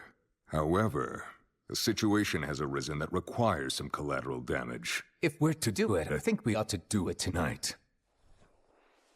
You seem to be quite well. Stop! Just cut it out! It makes my head spin when the three of you talk that way. Well, then should we just talk one at a time instead? I'm pretty sure that it'll be more confusing. If I say you and B. And I say seem and quite. And I say too and well. I imagine speaking that way would take too long to decode. So then, you? Seem to be well. You display incredible coordination. To be able to speak one word at a time so smoothly like that, as if you three were a single person. I'm sure, to someone first hearing it, that distinctive delivery could be very confusing. But you'll figure it out pretty fast. It really is amazing. The magnificent result of three individuals working so closely together. Like how water, steam, and pistons make up a steam engine. Or the horse, whip, and jockey in horse racing. Or the sun, water, and atmosphere on Earth. Each magnificent cooperation yields magnificent results. But, among the many different combinations that exist all over this world, the smoothest and most magnificent combination The strongest combination of all, the true king of combinations, is how the lips, teeth, and tongue work together. To understand the combination of the lips, teeth, and tongue, perhaps it's easiest to use an example that anyone can imagine, such as eating a piece of fish. First, one puts the fish in their mouth. Then, even before the fish really makes contact with the rest of the mouth, the lips draw it in and close around it with exquisite timing. The food, thus enveloped, is completely contained and kept hidden from sight, since otherwise it might appear repulsive. Once the food is cut by the teeth, the tongue delivers it to the back of the mouth, where it is ground up by molars. Any remaining pieces are relentlessly hunted down by the tongue and then sent back to also be handled by the molars, where they're crushed until the food becomes smooth and easy to swallow. And speaking of the tongue, throughout this complicated process, it even detects hazards such as small bones and sends them back to the lips. Perhaps even more amazingly, throughout all these intricate maneuvers, neither the lips nor the tongue end up being injured by the teeth at all. It truly can be called a perfect combination. That's why these three are known as the Mouth, and individually have come to be called by the names Lip, Tooth, and Tongue. They've clearly earned the right to those names. Listen, I'd like to ask the three of you something. By means. I'm well aware that the coordination the three of you show when you're working together is no joke. But still, no matter the strengths that your cooperation may bring, how's it translate to the world of fighting? Especially against Iron Michael.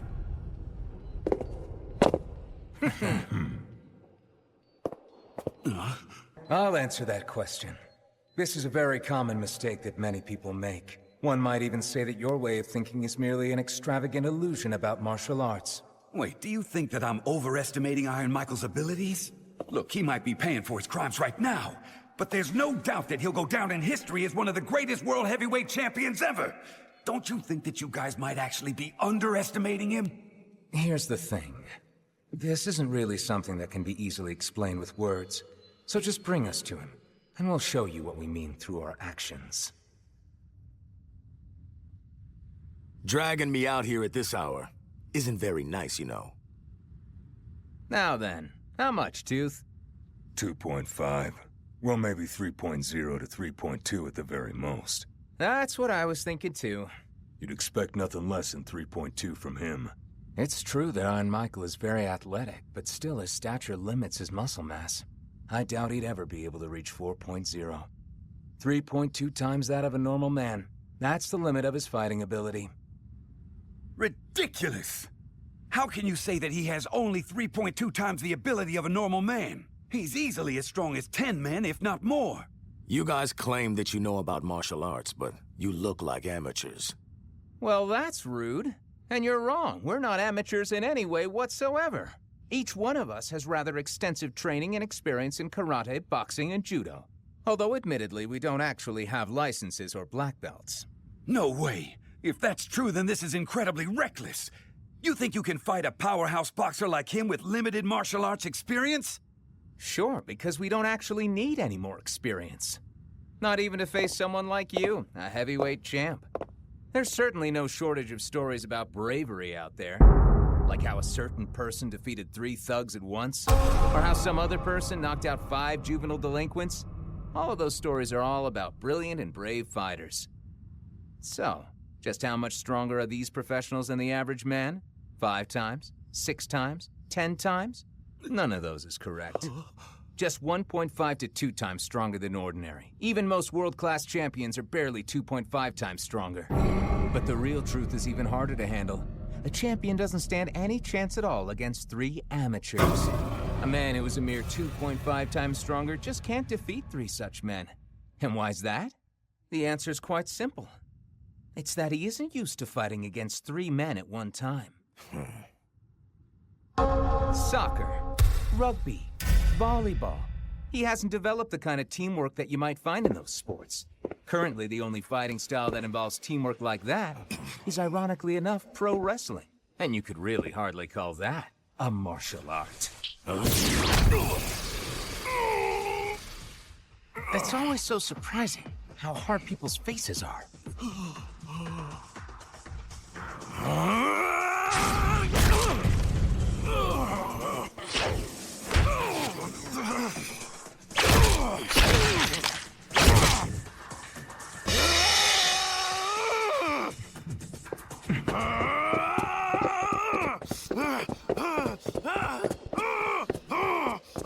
He's just running away?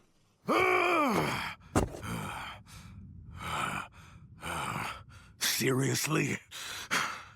You actually call this travesty a fight? We do.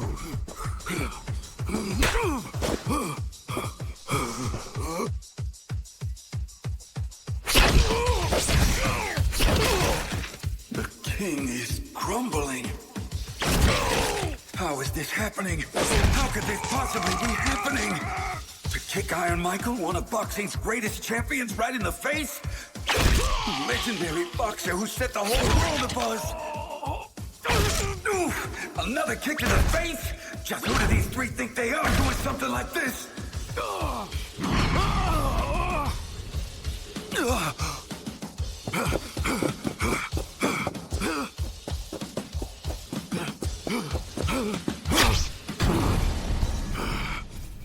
Whoa, no way! Yes, that's it! He managed to get all three of them in front of him!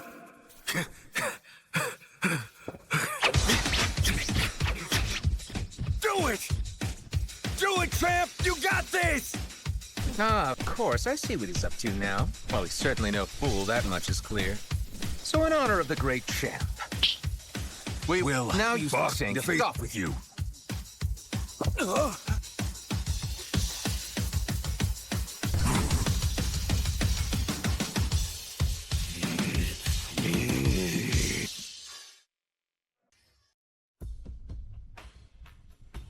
Go on, do it! Give it all you got, Iron Michael! I believe that it was your former head coach, a man named Sam D'Amato, who deserves the credit for creating the magnificent peekaboo fighting style that you're known for.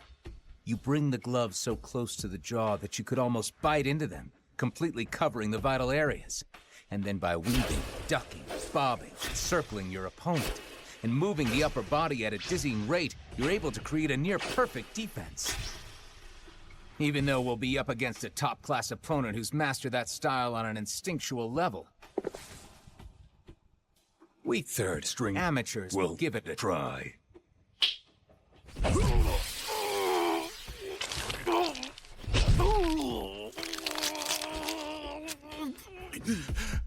This is...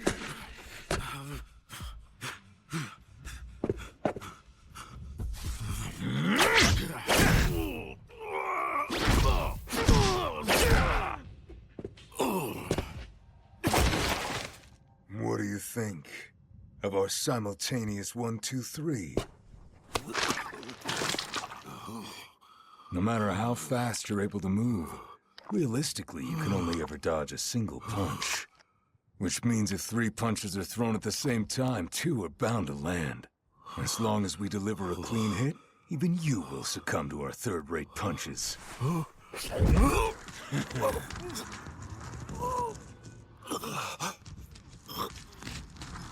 All right.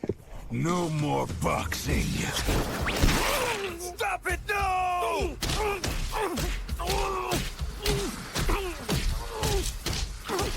When it comes to techniques that a woman or child might effectively use in order to defeat a larger man, the first is to strike the testicles. The second is to gouge the eyes. However, there is one more killer technique, if it can even be called a technique, and that is the heel. Even an elementary school student who barely weighs 65 pounds can take out a large man with a stomp to the face. It's almost too simple. Huh. Wow, he's weaker than I thought he'd be. Really? I'm not surprised that he struggled to handle us.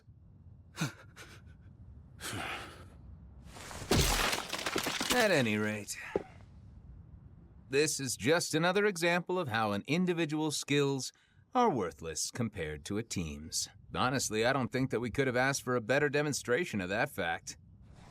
Well, time to finish up. What do you think? Shall we sever the tendon that enables a person to make a fist? Hold him.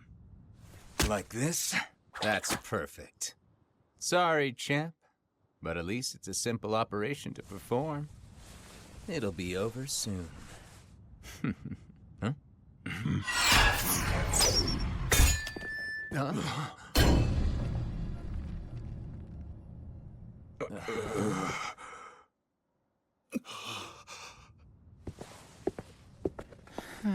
Lip. Huh? Look there.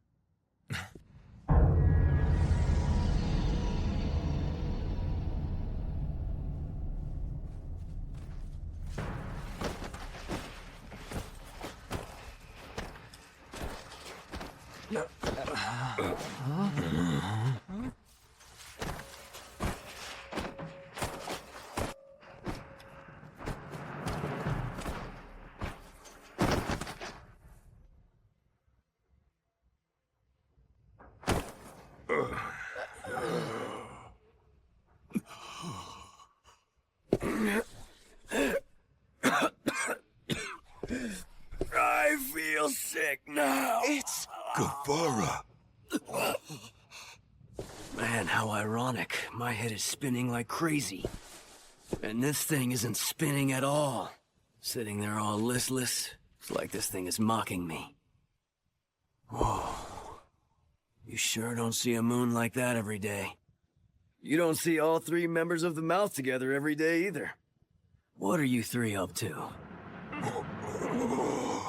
The chemical reaction that occurs when the three of you are all together is similar to the combination you see with identical triplets. You guys must be ready for anything, aren't you? Whether we're talking about the most evil villains or warriors who are recognized as the best in their fields, they all seem to come to a bad end when they meet the three of you. It really is very interesting. Huh? How nostalgic. Tonight's moon reminds me of my younger days. I sailed across the seas beneath a pirate flag. We always set out on nights like this, under a bright moon like that. Total amateurs. Just now, while you three were busy gazing up at the moon, I could have easily taken at least one of you three out. Since you rely on your coordination, if even one of you were gone, then your fighting capability would be greatly reduced. But since that wouldn't be any fun, I'll let you live. But do be more careful in the future. They're being suckered in. The mouth veteran of hundreds of fights is being suckered in by young Guevara.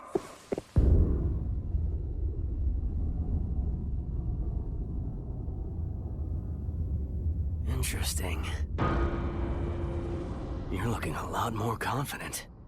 As soon as you took this formation, a sense of ease seemed to wash all over you. You're through, Guevara. You see, once you've allowed us to get into this formation, any small chance that you had is gone. Sounds like fun. Huh?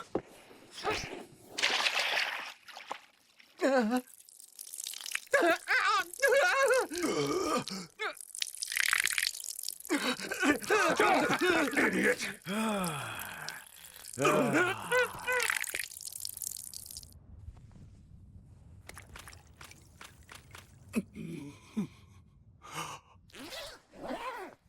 Oh, you complete idiot!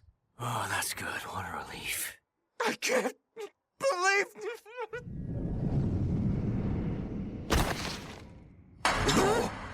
Is this okay? I hope I didn't splash you. But I mean, we have to create boundaries, right? Anyway, the devil who ruined your relationship as an unbreakable trio is just lying down here on the ground right in front of you. What are you gonna do about it?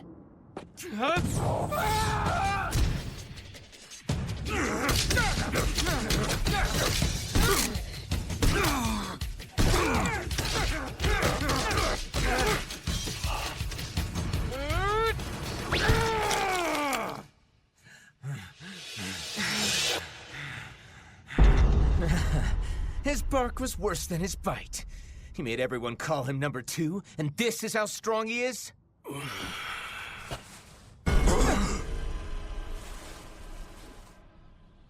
Wind. Here, nice wind. The wind?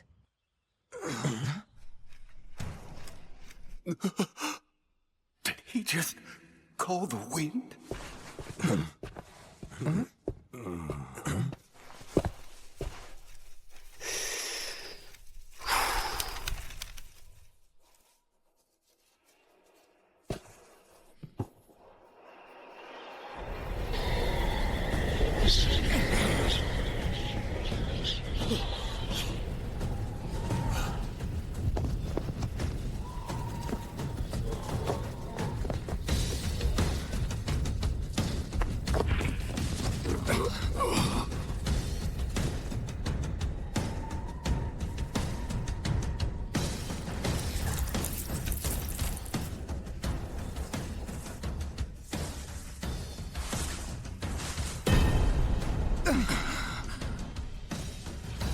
It's hard.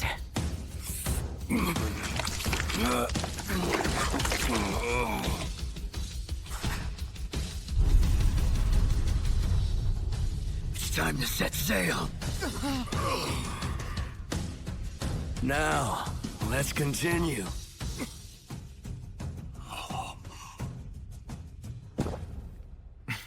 Fantastic. You've done fantastic. Until now. Just think about it. The unexpected entrance. The enigmatic pinwheel. The urination. The wind. And the war paint made of mud. In all of that, is there anything that speaks to your actual ability? It's nothing more than cheap theatrics. That's enough now. Let's all come back to our senses.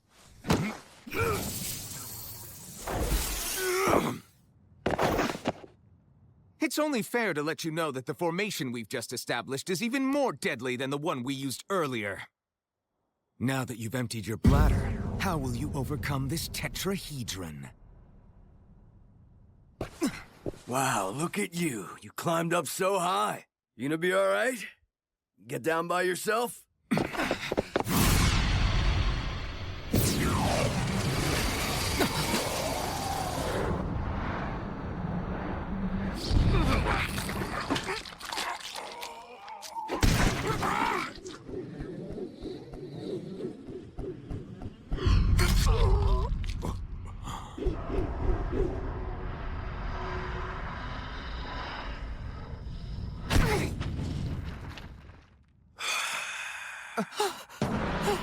He's a monster! Lip, the leader of the mouth, felt the urge to run, as every cell in his body told him this man isn't human. As he fled, he added to the puddles of urine already collected.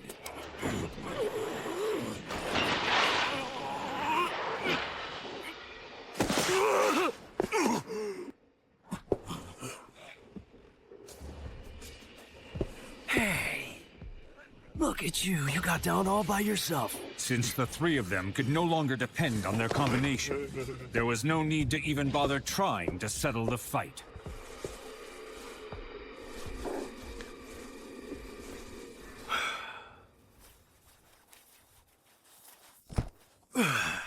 He's so strong.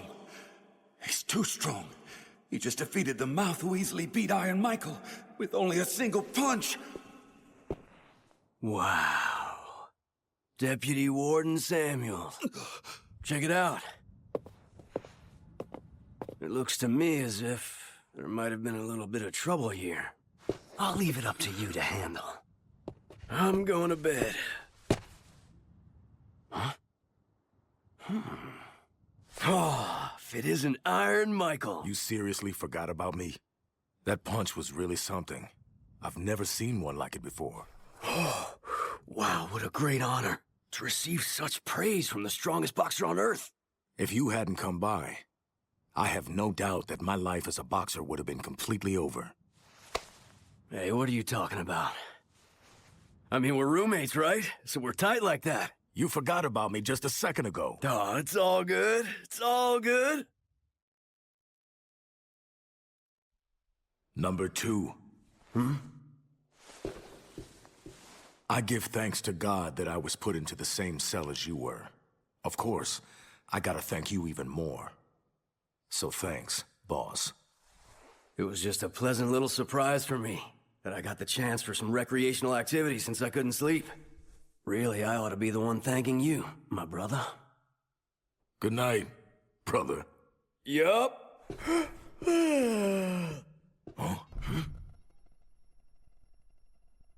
Mr. Guevara. Whether you win or lose the fight against Oliver, I don't care. But the next day after the fight, I asked Sorry, but I'm gonna have to say no. I won't be your boyfriend. What? But if you want to fight me, we can do that anytime you like. Even if there isn't a wind blowing. Even if it's right here, right now. Right here? Oh? Guevara! You there? Oh, there you are! Mr. Oliver, stop! Please, I have a key! Mr. Oliver, stop! Mr. Guevara, good evening to you. Oliver... Mr. Unchained? Oh, man, look what you did to the door! Just put up a curtain or something. Come on, what kind of prison doesn't have real doors? Now then, Guevara. You've got a good look. A good face. Not too much bluster, not trying to intimidate, and it doesn't appear that you're too conceited either. All the same, it's pretty obvious. I can tell what you're capable of just by looking at you. Seriously, it's written all over your face. But you are impressive. You've established a new independent country, even if it's not a big one. But it's just such a pity. What's a pity? While God may have given you the gifts of a first-rate character, keen intelligence, and clearly plenty of leadership skills, you still have one big flaw, Guevara. Just the same as I do.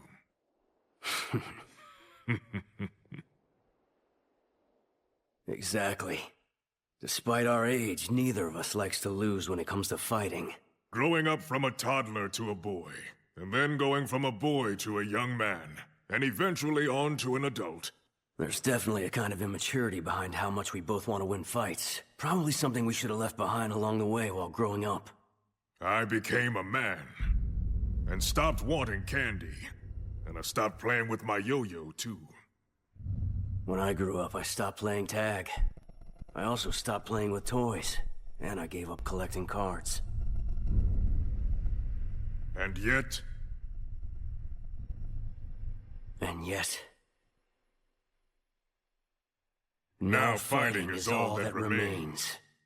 While it's true that we might have much in common, there's one distinctive difference that sets us apart.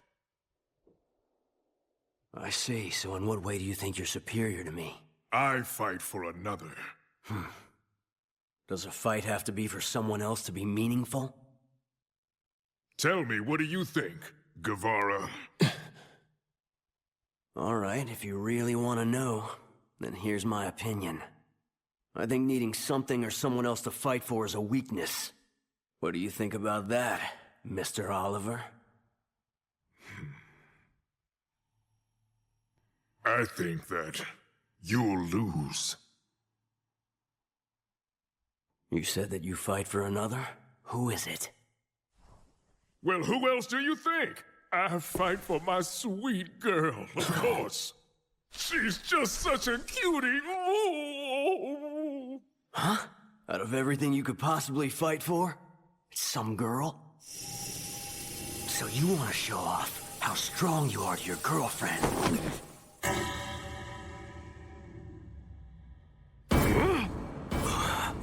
Just when I was starting to think you two were the greatest rivals, the strongest foes, and that I was so happy to be able to meet you here. Seriously, are you two just screwing with me? I sat here quietly listening to you talk about how fighting is all that remains, and how you're fighting for another. Bucky. Going on and on about what's necessary for fighting and what isn't. Stop making kissy faces and bragging about...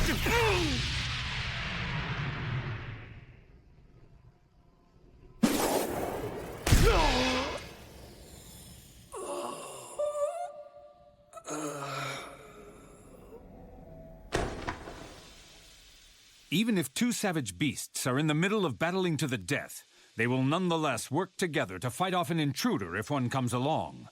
So, what happened to Baki just then was inevitable. Do you think he's just jealous? Out of all the fluids in the entire world, the most potent one, and apparently the most easily riled one, is Hanma blood. Maybe the stimulation of all this was just too much for him. Did we make too many kissy faces? Doubt it. I'm sure it wasn't as much as you and your girl make.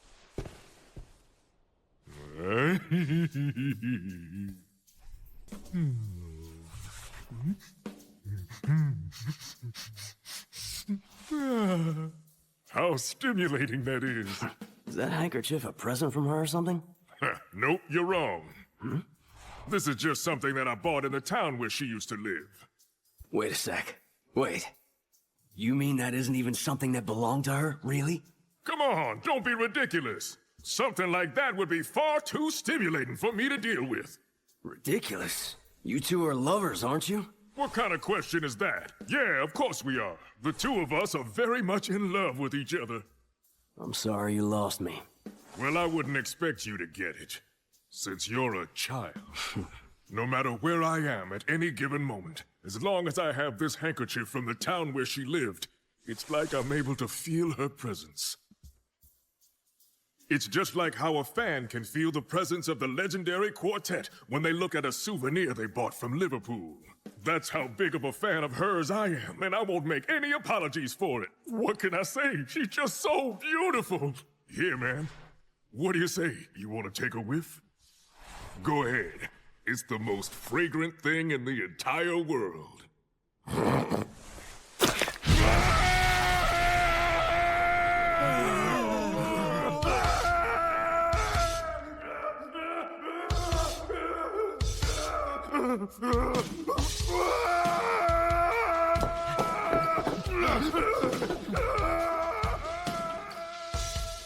Give me a break. I wonder how that handkerchief smells now. Still the most fragrant thing in the entire world?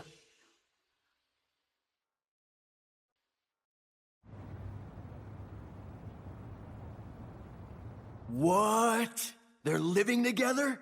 That's right. You see, Mr. Oliver lives with his girlfriend, right here inside the prison. Not only does he live in this place with zero restrictions, but he gets to have his woman with him on top of that? Man, if that's what prison life is like for him, why would he ever feel the need to atone or repent for what he's done? Well, repent and atone simply aren't words that he'd ever really think to concern himself with. So what's this woman like? The thing is that, no one's ever actually set eyes on her before. Then how do you know she's here? We have heard quite a lot about her over the years, but, you know, now that you mention it, all that we've heard has just been from Mr. Oliver's mouth. The way he was carrying on about her, I bet she must be a real beauty. Come to think of it, that's also something that we've only heard from Mr. Unchained's, Mr. Oliver's own mouth. It's gotta be a sham.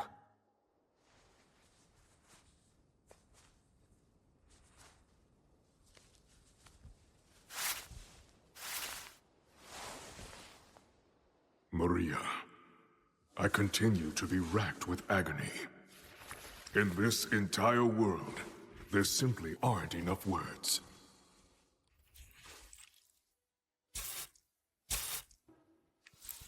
There are far too few to adequately express a love that goes way beyond the feeling conveyed by the words, "I love you."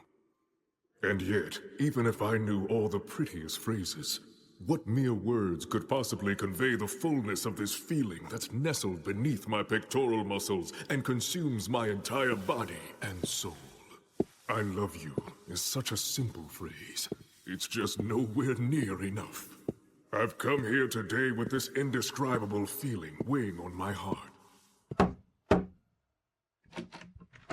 Far more than just love.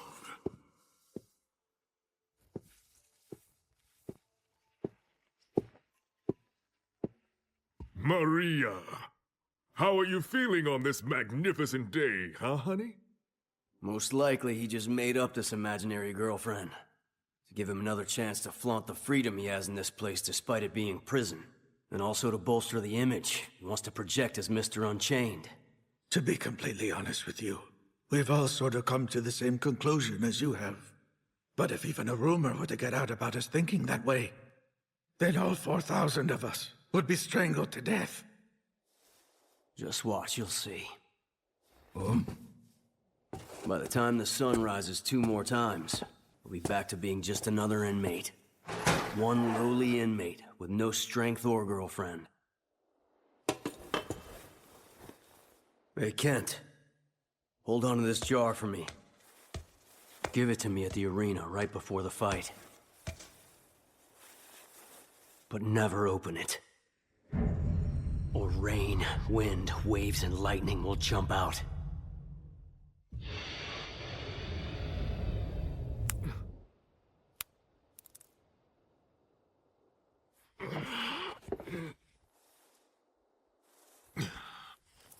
Come on, what's the matter, honey? I mean, I came exactly when you told me to come. And I brought a bouquet of those roses you love so much.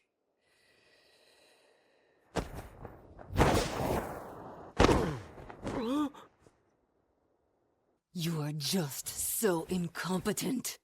Useless. You're a loser! You gluttonous brute, raging narcissist, ungrateful child! Absolute moron! Womanizer! Complete imbecile!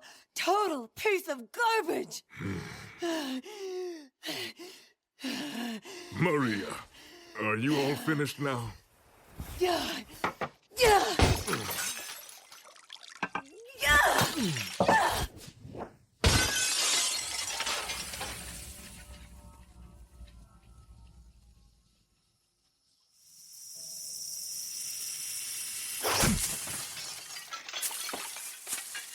I beg you, at least try to be in a better mood, honey.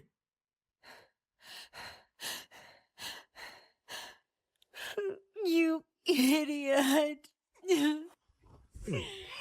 I may be an idiot, but I'm a happy one with you by my side. Oh, darling. Wait!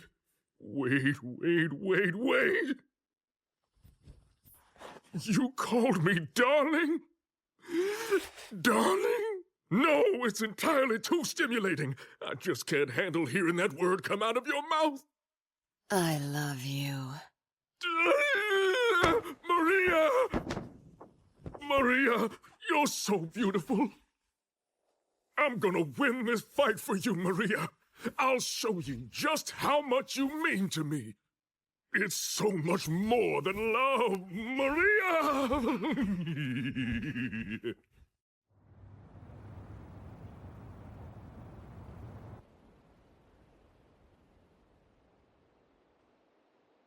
So, you've been doing the same thing since yesterday, holding that jar up to your ear over and over. Just what exactly are you listening to in there when you do that, anyway? You mentioned rain, wind, waves, and lightning. I guess we're just eager to find out what's inside there. It holds courage.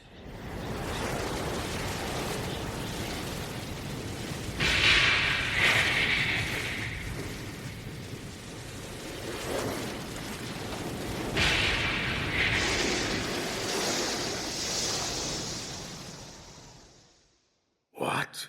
It's courage? That's right. There's pure courage inside here. It was the morning after a record-breaking hurricane, the day I was scheduled to set off for the U.S.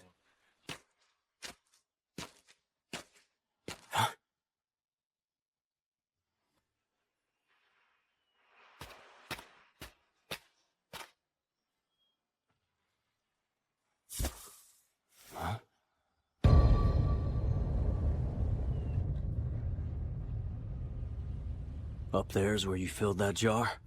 Mm-hmm. Last night, all night long, in a spot like that. Mm-hmm. You know, kid, they say you're the biggest weakling on this whole island. Thank you. I'd say you're the bravest one here.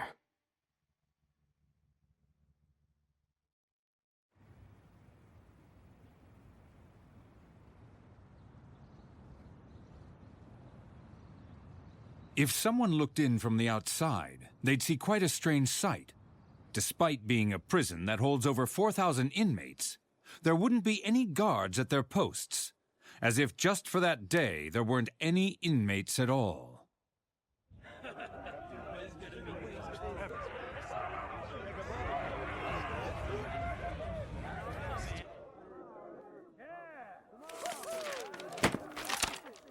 Oh, man. It's almost time, you know. So who do you think's gonna win today? Oliver, of course. Funny. I think it's gonna go the other way. The rumor is that Mr. Oliver is bringing his girlfriend. So wait, she's real? Who knows? I guess we're about to find out.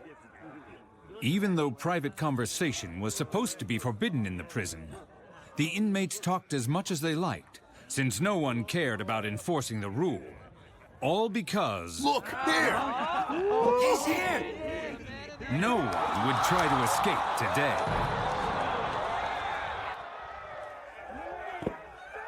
Number 2! Your abs are looking great! Don't be such a bootlicker! You're the best pirate ever!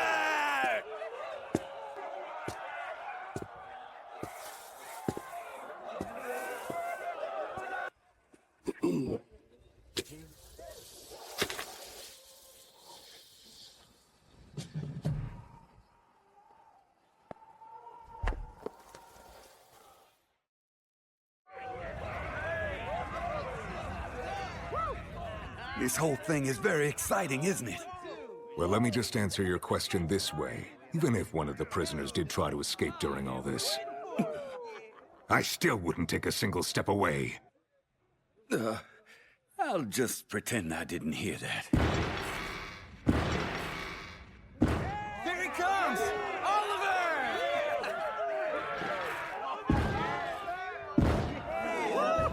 What?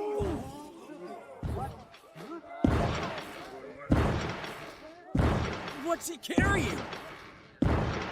Warden! You're kidding me. He actually brought her out. His girlfriend. It's a bed! King-size bed, no less. I think his girlfriend's on it. She's supposed to be super beautiful! I can't believe she's real! What's she look like? Can you see her? I can't see a damn thing! Let us see her!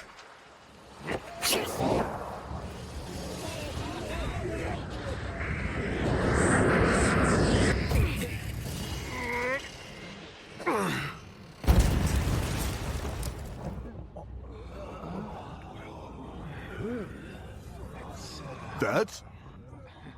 No way, that's... his girlfriend.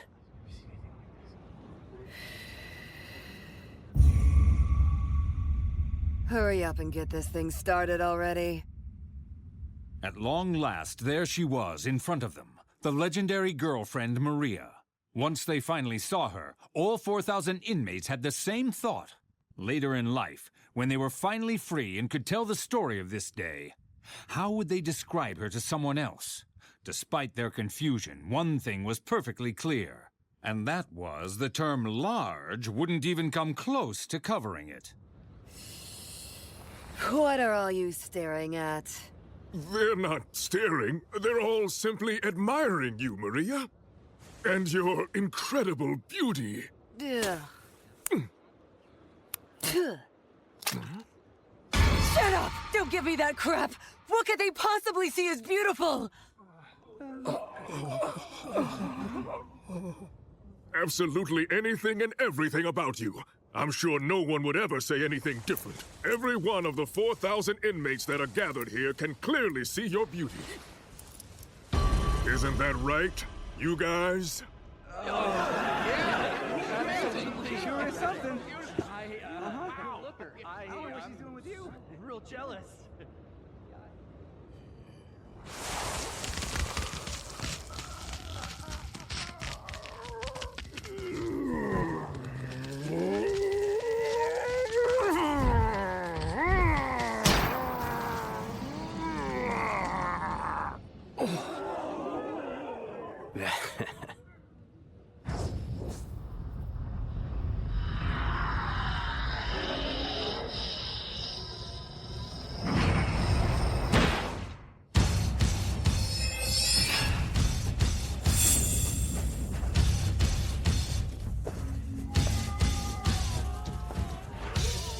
His tuxedo's just standing there! He's like some insect that just molted! No way! That's Oliver for you. No one can beat him! I've got to go for a bit, Maria. It's time for me to prove just how strong your boyfriend truly is.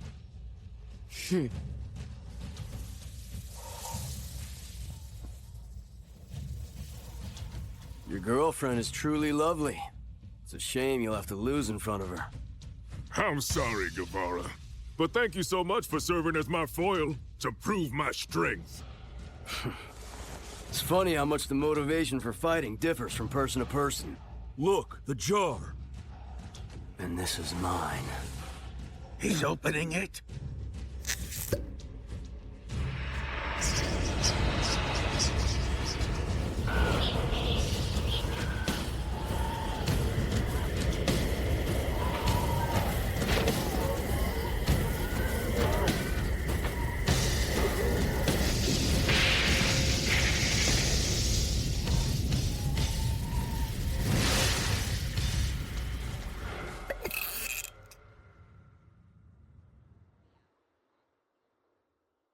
That'll be plenty.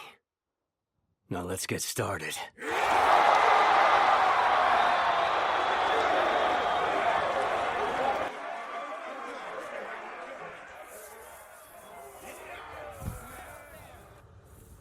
Mr. Oliver, could I ask you to hold the corner of this bandana? Oh, lose or lose, huh? How nostalgic. I played it quite a bit when I was a kid. Lose or Lose is a contest that was originally developed for duels between European nobles back in the 16th century. While holding on to opposite ends of a handkerchief, the dueling men trade blows. The rules of the contest are extremely simple. If you let go, then you lose. And as the name of the game suggests, the one who releases the handkerchief, the loser, also loses their honor. It's a simple game, yet merciless at the same time. The trivial action of holding on to the edge of a handkerchief represents one's will to defend their honor. It's a game with the most logical yet profound of rules. I know about you, Jay Guevara. Your grandfather was a master of Mukakure ninjutsu, and he taught you everything you know. What, is stalking me a hobby of yours, Unchained? Part of that style's training is handstands, starting by using all 5 fingers to eventually just the thumb. It requires incredible finger strength. It seems to me your pride in that strength is the reason you chose this contest. So am I wrong? Listen, if you're scared of the contest, I'd be happy to change it. When it comes to holding on to a handkerchief, I'm sure that you're no slouch either. The tales about you have reached all the way to my island. Bending a coin in fourths in one hand, while crushing a full beer in the other. Lifting an axe, when it's still buried into the stump that it's chopped into. Bending a railroad spike with a single bare hand. Okay, enough. I get it. What, is stalking me a hobby of yours, number 2? So, you won't need a handicap? Are you stalling for time?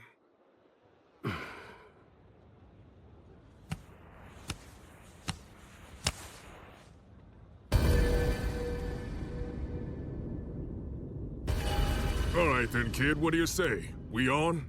Indeed. We are most definitely on.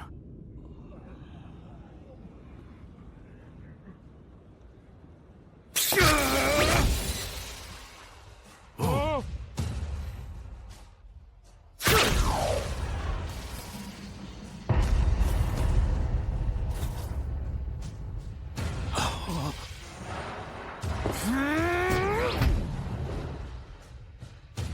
I realize these punches are nowhere near enough to knock out the strongest fighter in America. But the thing is, I don't need to knock him out. Ooh, right on the chin. So, even if this isn't enough to knock him out, if I can just get him to forget, even just for a second, forget the handkerchief, forget its corner, forget he's holding it. That's all I need.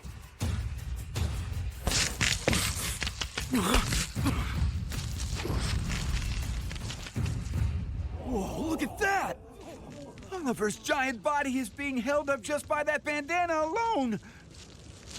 Guevara's holding onto it with both hands. But look at how Oliver's holding it.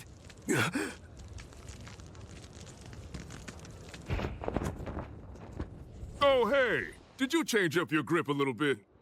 Clutching onto it that hard with both hands doesn't look too cool. The aristocrats who created the rules for this contest must be rolling in their graves right about now. You know, I think that I'll follow your lead and change my grip up a bit too. I mean, let's face it, this grip simply isn't gonna cut it anymore. Not compared to how you changed yours.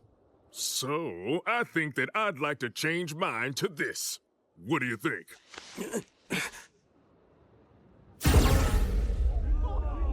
His pinky? He either has crazy confidence in his grip strength, This is just ridiculous. The wind could blow it out of his hand. or it's strategy. They say that the aristocrats who came up with this game ate and held their glasses with their pinkies out. It may seem completely meaningless at first glance, but there's actually a purpose to holding one's pinky out like that. It was a technique created to conserve spices, which were as valuable as precious metals at the time. And it was considered good manners to pinch the spices with the thumb and pinky. Which means that if their pinky got wet from a glass or something similar, it would end up picking up too much spice with each pinch. Holding the pinky out was a custom created to avoid bad manners. Do you understand why I'm doing this, Mr. Guevara? It's all about modesty. I'm sure that you get it. The Japanese blood that flows through your body practically cries out for modesty, since it's perhaps the most highly regarded virtue in the land of the rising sun. So tell me, how long are you going to continue clutching this handkerchief in such a vulgar manner? Remember your modesty. Yes, that's the way. Reclaim your pride.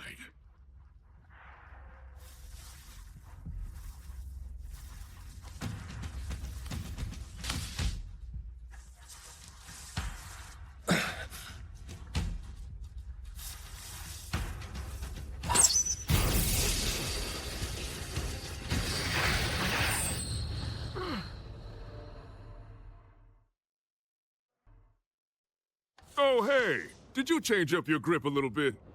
Clutching onto it that hard with both hands doesn't look too cool. The aristocrats who created the rules for this contest must be rolling in their graves right about now. You know, I think that I'll follow your lead and change my grip up a bit too. I mean, let's face it, this grip simply isn't gonna cut it anymore. Not compared to how you changed yours. So, I think that I'd like to change mine to this. What do you think?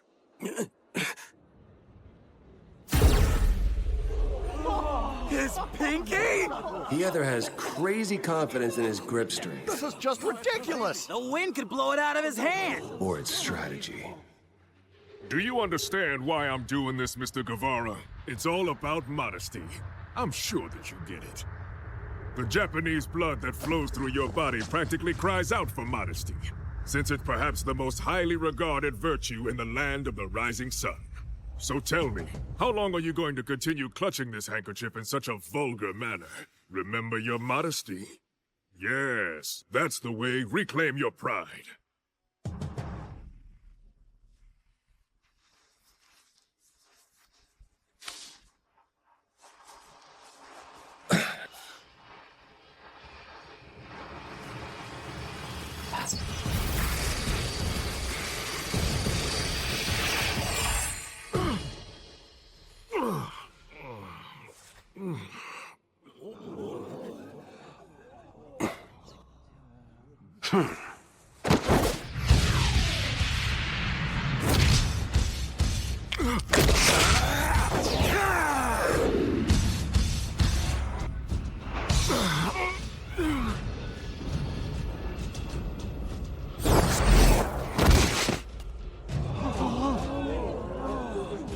Oh, hey.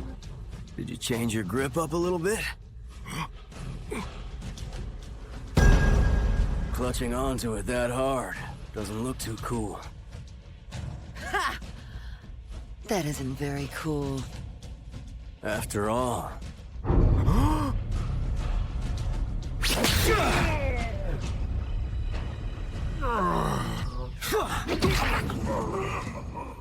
Aren't we supposed to hold it like this?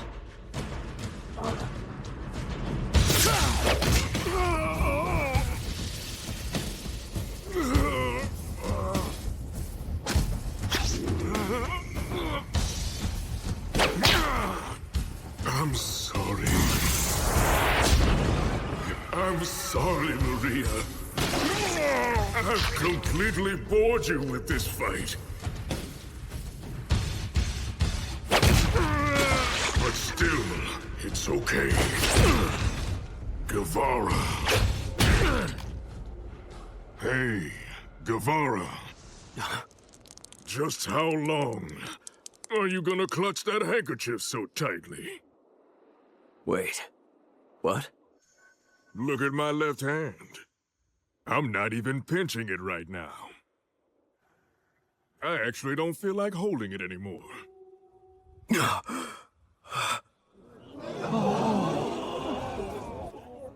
I'm only gonna let it lay there gently, barely resting in the palm of my hand.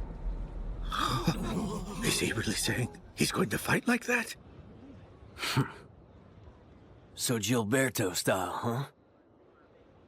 I've heard of it, of course. Loser lose, Gilberto style. Jean Gilberto was a hotel magnate from Sicily. In Paris in 1947, he was the first person from outside France to build a giant luxury hotel along the Champs-Élysées. He made headlines and received a lot of praise from tourists, but he also earned the disdain of the locals. It was well known that he was a member of the Mafia, but in 1961, it was revealed that he was embezzling funds from his bosses. As soon as his duplicity was discovered, the organization decided that he had to be punished harshly, and so they ordered that he be executed immediately. On January 4th, 1962, under a full moon at midnight, while he was surrounded by machine guns in a forest in Boulogne, that sentence was carried out. The method of execution was a game of lose-or-lose, where both Gilberto and his opponent held a handkerchief and struck each other, with whoever let go first being shot down immediately. But this matchup came with a terrifying disadvantage for Gilberto. In contrast to the young, muscular challenger, who was allowed to hold the handkerchief firmly, the weak, 70-year-old Gilberto could only lay it across his palm. In other words, the match was decided before it even began. Barring a miracle, the match would be over with a single punch. The curtain closed on that execution with a hail of bullets from Gilberto's compatriots. But his name survived through this style of gameplay.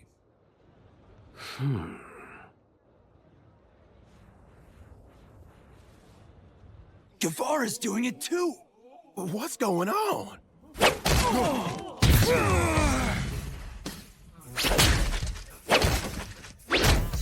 Whoa, they're fighting and not even holding on to it! Neither one's backing down!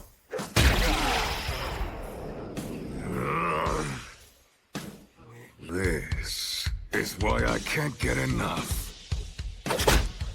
All of them moved!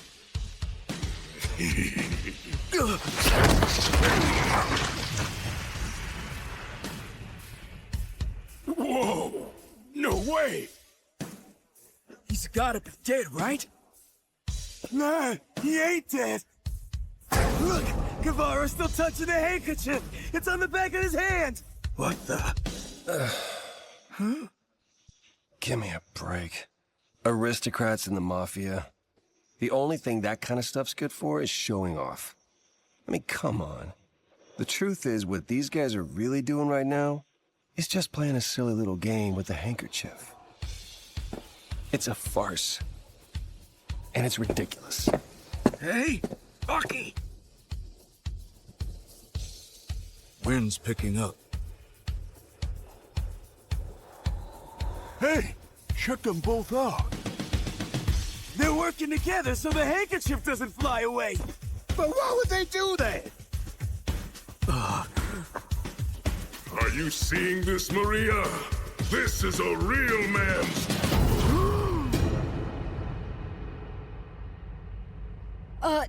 Excuse me, young man.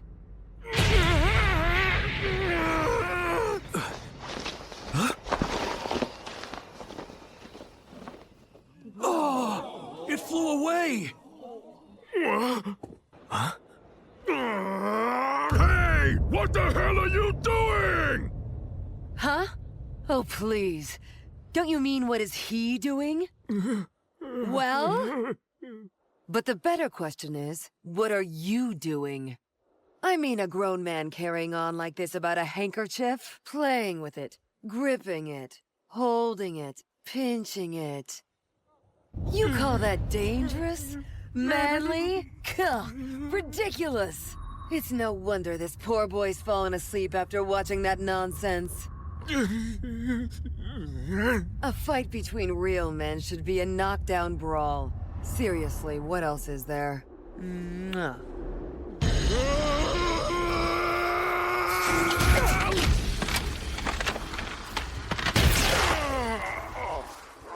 Oh man, what a sound! That was a full power hit! That's the first time in this match. You are completely right, Maria. I was mistaken this whole time. It's exactly like you said. A fight between men should be simple.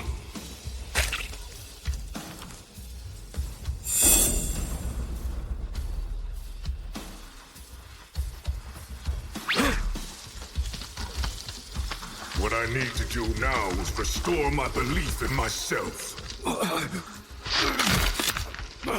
I need you to see me in a new light, the way I really am.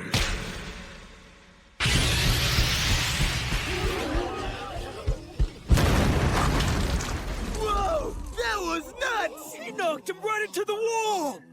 He finished the fight in one blow!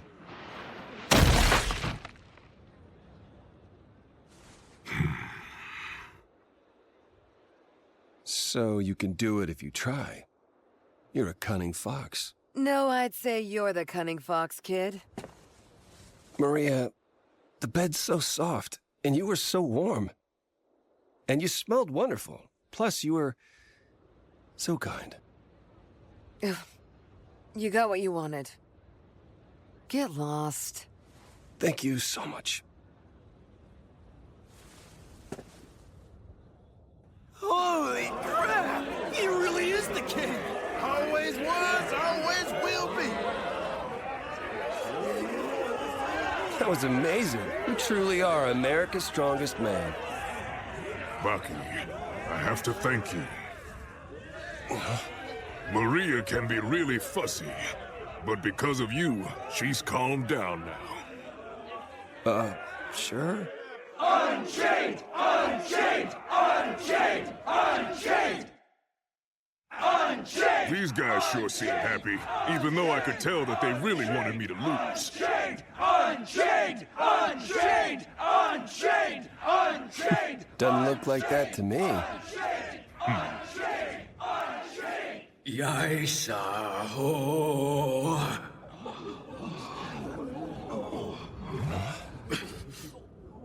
On a moonlit night. Yaisa-ho. Raise the anchor high. Yaisa-ho. On a stormy night. Yaisa-ho. Raise up the sails. Yaisa-ho. With the stars as our guide. Yaisa-ho. Set a course for treasure.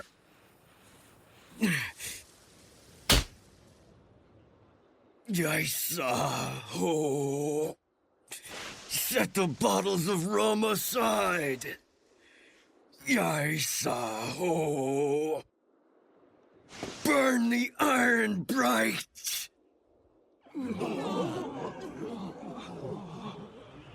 What the...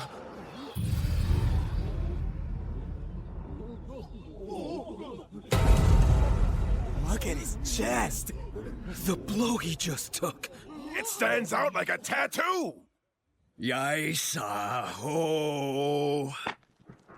Take all modesty and throw it to the breeze.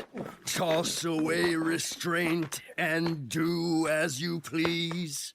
Don't let yourself settle for a life of ease. Now it begins. Guevara's finally getting started. Say it's not enough. Say it, please. You didn't come after me when I was down. Did you get scared or something? Huh?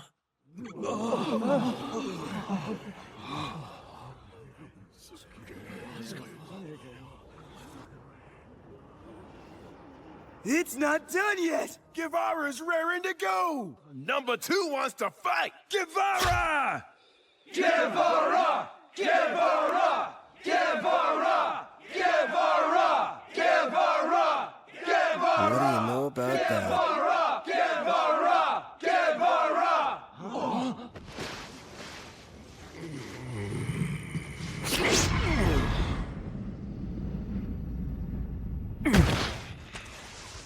It seems I underestimated you.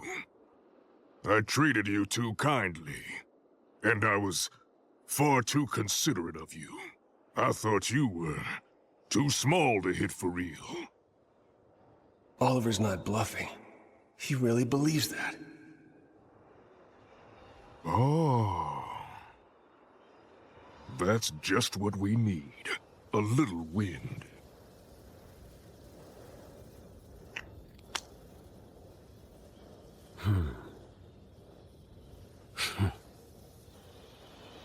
This is a very good day. Yeah, you're right. This is a good day to die.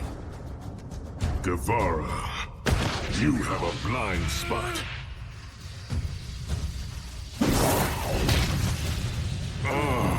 How long has it been since I got to hit someone for real? It happened all across the entire globe. Just small incidents here and there. Huh? In the ocean. The sea? Huh? In the mountains. It says we're driving through the forest. What the? In the cities. According to this, we're driving through a building! And also... Huh? The navigation's off. I guess something must have happened. The control that you have over this car is like your control over this country. It's nothing but a completely sloppy mess. Sorry. Well, at least for me, with you being here, this is the safest car in the entire world.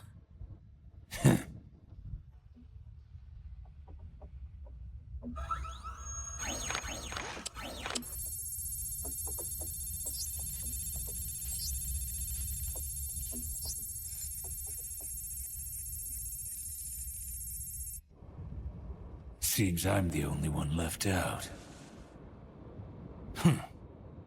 This is suffocating.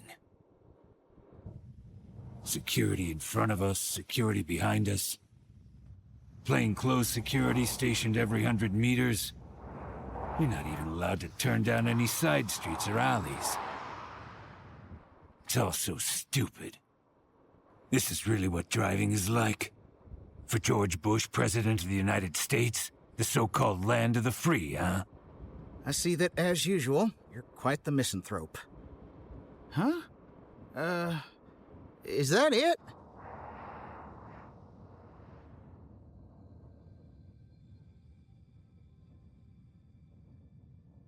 My name's Chamomile Lesson. I was recently hired to be your personal bodyguard. Also, I happen to be a citizen of the very island that's currently under discussion. I'm a follower of Che Guevara. So you see, we're just as powerful as the United States. As long as you don't violate our rights, then I'll be happy to keep you safe and sound.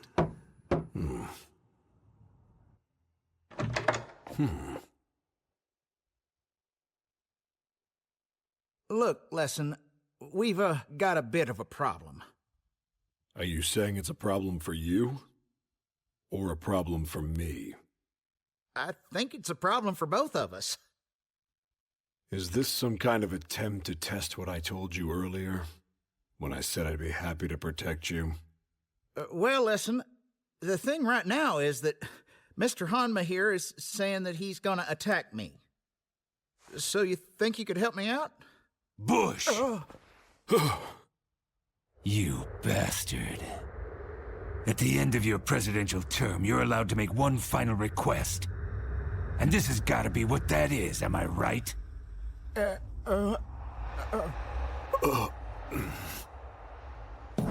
so, this is no game. You got that? Mr. Bush, your bringing him here is essentially suicide. I said that I'd keep you safe, but protecting someone whose intent is to commit suicide is outside the scope of my duties. What I mean is, it's impossible for me to protect you if he decides to attack. He's more than capable of countering any move I make. He's that strong. There's nothing I can do. Forgive me.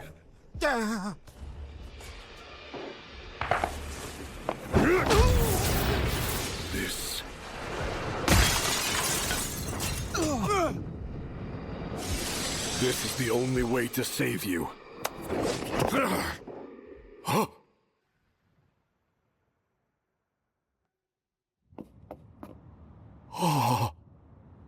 Nicely done, kid. But still... Don't know what you expected. There's nothing you can do to protect Bush from me. But you made the right call.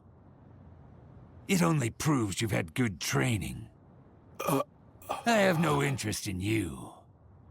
But I really wouldn't mind a piece of your master.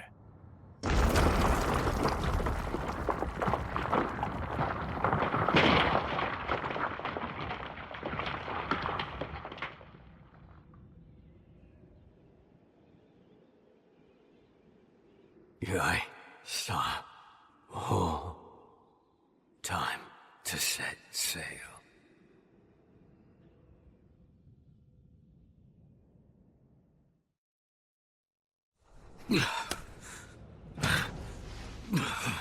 Whoa, he's trying to get up. Guevara's trying to stand. How can he even move after taking a blow like that?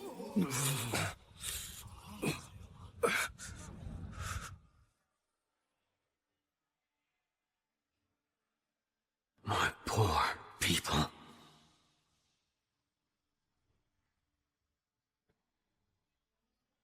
My poor people. For them. For my poor people.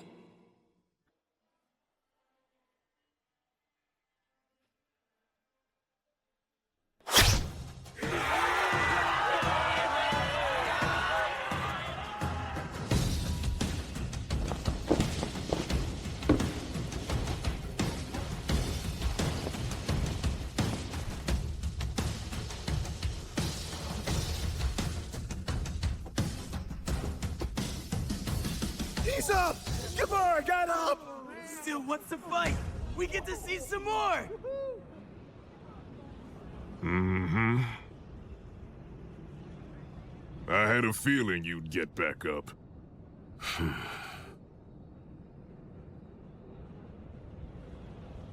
You know today is a good day to die. A phrase borrowed from the U.S. Army. It's said that American soldiers like to use that expression back during the Vietnam War, before they headed off into battle. Guevara, You do understand, don't you, what the true meaning of that phrase is? Yeah. It isn't a phrase about dying. It's a phrase about living. It's about fighting bravely in a fierce battle, surviving, and returning to one's homeland afterward. Yes, exactly. That's because in actuality... There really is no good day to die. Until you do, you must always live for today!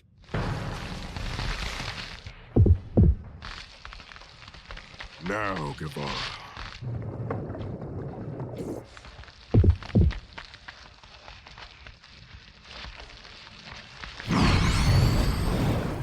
This is the finale. He's making a fist! He's making a fist! He's gonna finish it! The wind rises.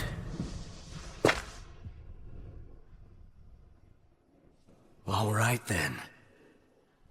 One must always try to live. It's time to settle this. Biscuit Oliver, the strongest man in America.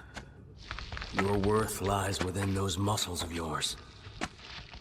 Your frame stands at over 6 feet tall, and within it lies 330 pounds of muscle, which is unprecedented in all of human history. It's not difficult for me to imagine the destructive power that you're capable of generating with that body of yours. What's he...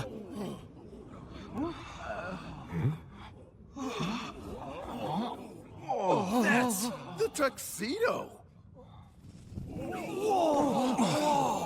The tuxedo was standing that whole time, but it fell as if on command!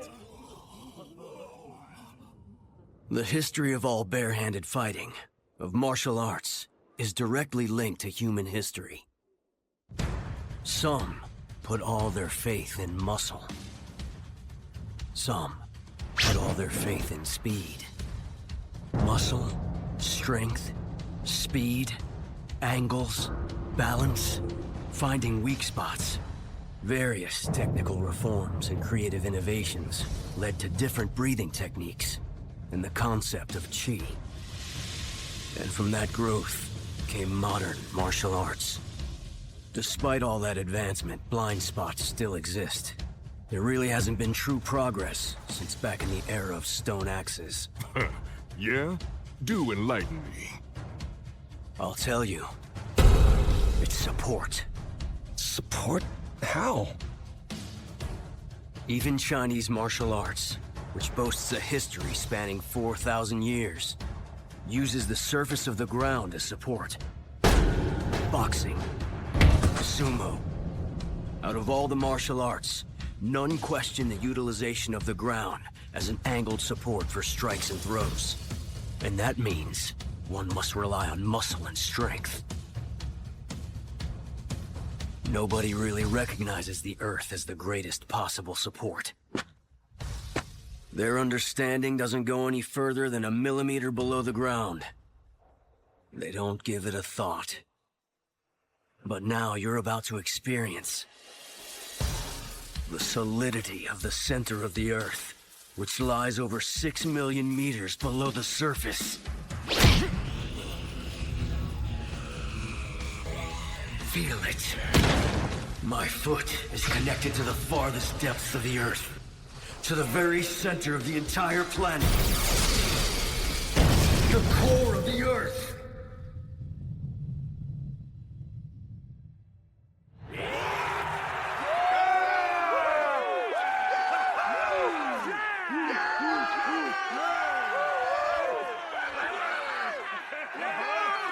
Hey, Guevara. This guy wants to congratulate you. Mr. Bush? I'm no match for you. Please forgive me. This is so weird. Oh, and someone else wants to say hello to you, too. What? Hey there. They say that I'm the strongest man on Earth, or whatever. What in the world is he doing here? But it isn't actually me. Huh? It's you. Right, Guevara? I know, it's so obvious. Yeah, right? I am not really sure what's going on here. Is this a dream?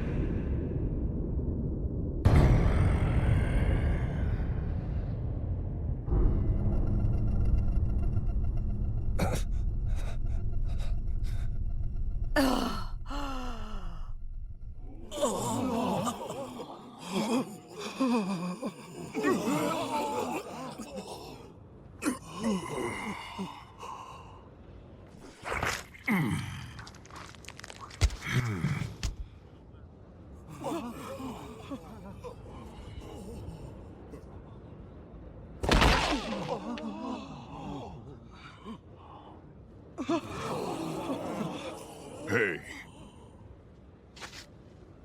Come and carry Mr. Guevara out of here. Be respectful, and take great care with him, you hear?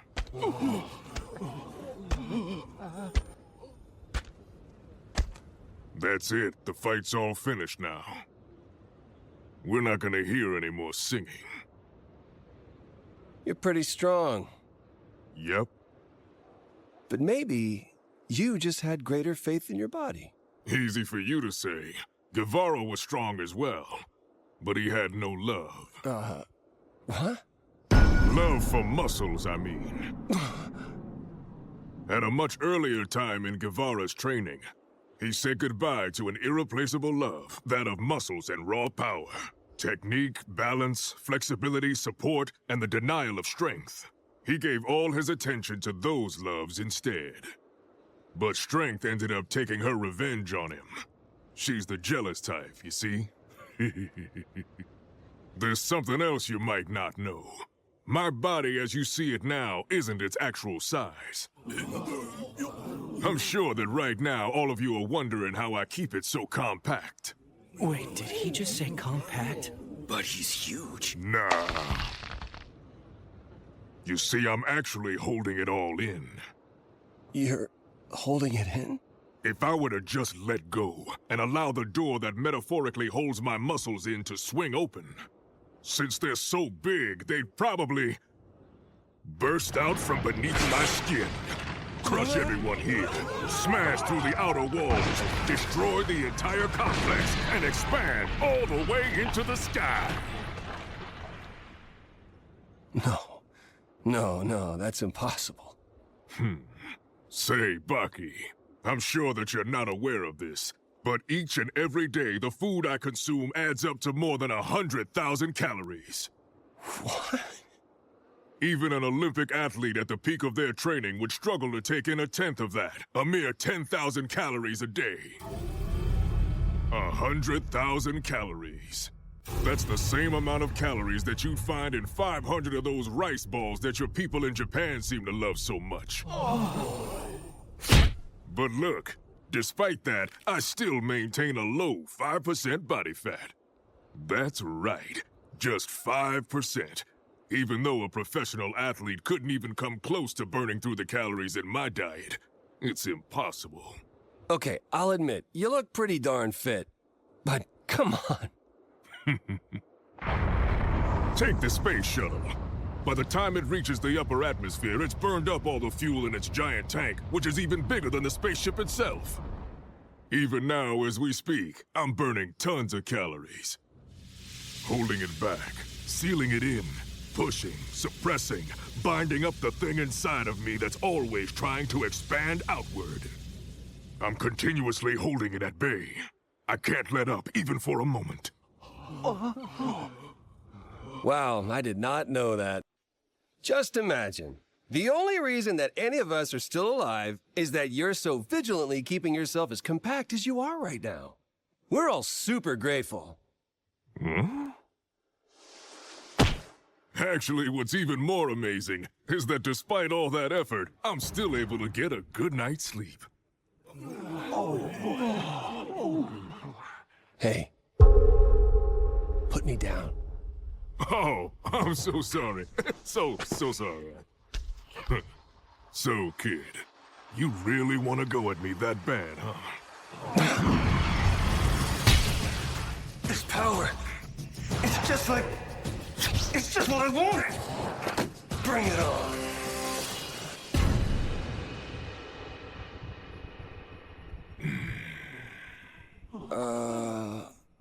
I have to apologize to you for exaggerating. I lied. I'm not really bigger than a building. Yeah, of course not. I know that.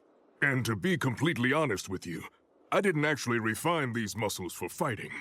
What? This body of mine Huh? was really made to do this for this beautiful person. Hey now. I'm sorry to keep you waiting, Maria. Yai-sa-ho, on a moonlit night. Yai-sa-ho, raise the anchor high. Yai-sa-ho, on a stormy night. Yai-sa-ho, raise up the sails. With the stars as our guide, set a course for treasure. Set the bottles of rum aside, burn the iron bright. Yai-sa-ho, on a moonlit night. Yai-sa-ho, on a stormy night. Yai-sa-ho, raise up the sail.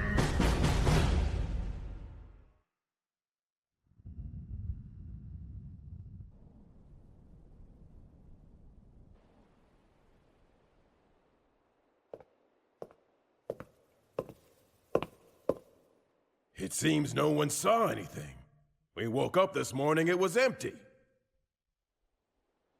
Huh? Oh.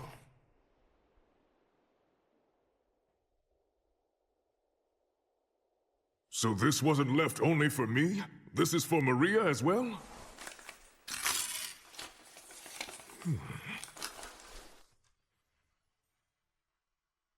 It's money. The official currency of his island. Hey, boss! Oh!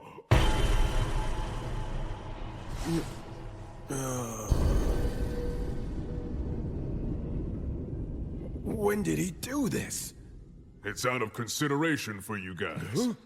He has the strength to easily leave this place by just walking through the front gate if that's what he wanted to do. But he knew you guys couldn't exactly pretend that you didn't see an inmate saunter up to the gate and walk right through it.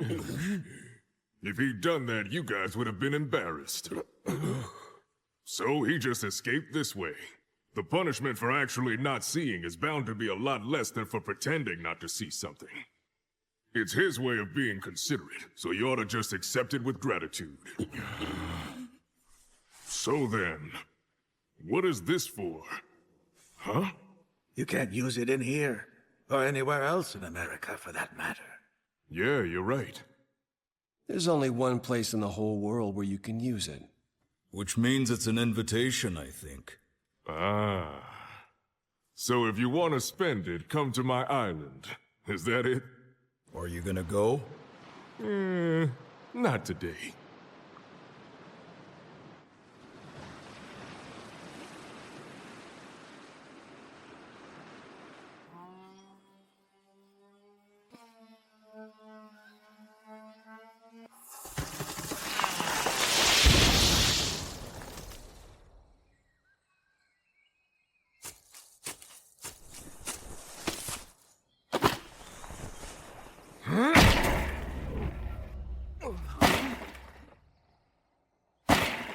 Hey, where you been all this time, boss? Yeah, I know it doesn't take that long to go to the bathroom. Your axe has been in that tree since you've been gone. Well, I'm back. Yeah, but from where? Oliver. Oliver? Oh, you actually went? But that guy's the strongest man in America. I mean, his arms are over 2 feet around. They're like this big. Do you really think that you could take him, boss? I gotta try, right? There you go. Kick his ass. You went to the States? Really? So, Oliver, what's he like anyway? Well, he's strong. So, did you beat him? I didn't. Oh, while you were gone, he had another kid. Twins, actually. What? Twins?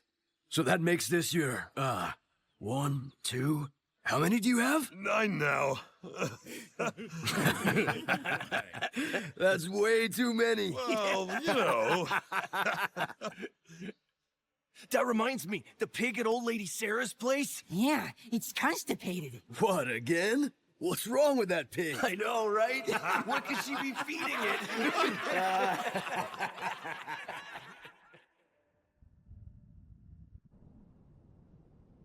Roll call! Get a move on, you lazy bums! Hurry and get lined up! Now all cells report in! Cell 1, clear! Cell 2, clear! Cell 3, clear! Cell 4, clear! Needless to say, you punks are nothing but human garbage. You have no freedoms at all. The only thing you're allowed to do in here is breathe. That's it. You've got no one to blame but yourselves for being stupid.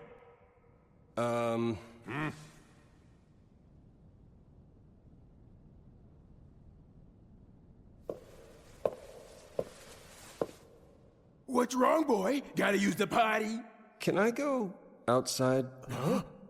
All I want to do is go out and get a little fresh air. Just for a few minutes.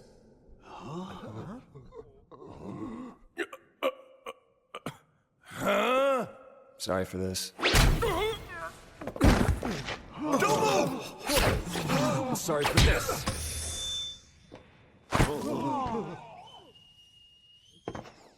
See ya later! Go get it!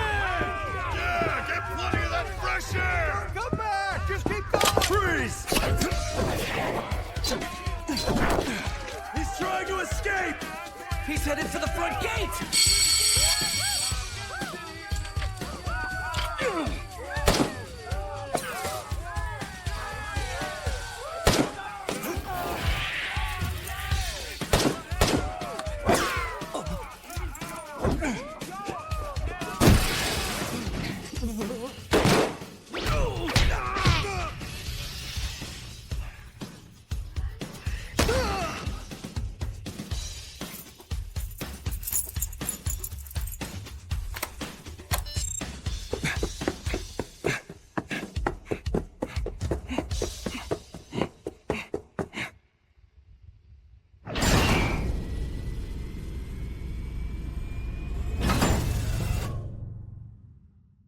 Unfortunately, you won't be getting any fresh air right now.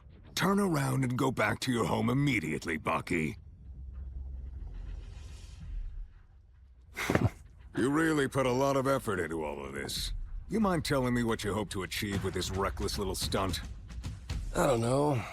I thought I might become, unchained. And what conclusion have you come to about that now? I think that I can. Zero block. This is A block calling. Over. Zero block here. Go ahead, A block. Over.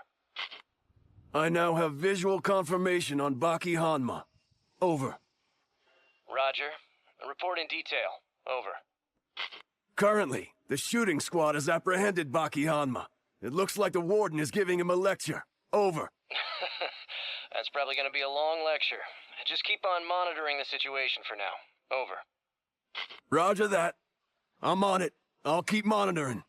Over. Good luck. Over and out. Look at you, acting all tough. Even in this pickle you've gotten yourself into, you claim you can be like Unchained, utterly unbound by anyone and anything that might try to hold you back. Let me guess. You believe that you can get out of this situation as well. Is that what's going on here? Pretty much. And I guess things just got more interesting. The shooting squad's surrounded Baki Hanma now. Over. Wow, how nice of them. Over. All right, how about now? Yeah.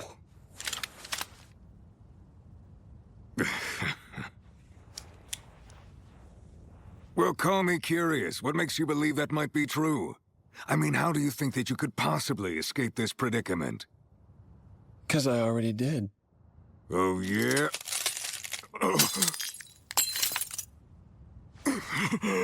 I broke him a few minutes ago. You see now? But when? When you got close enough to enter my personal space. That's when. Can't be. And it wasn't just you either. There are 6 shooters surrounding me right now. I took the second button off each of them. I mean, from right here. I swiped all the shirt buttons that sit right in front of the weakest point on a person's torso.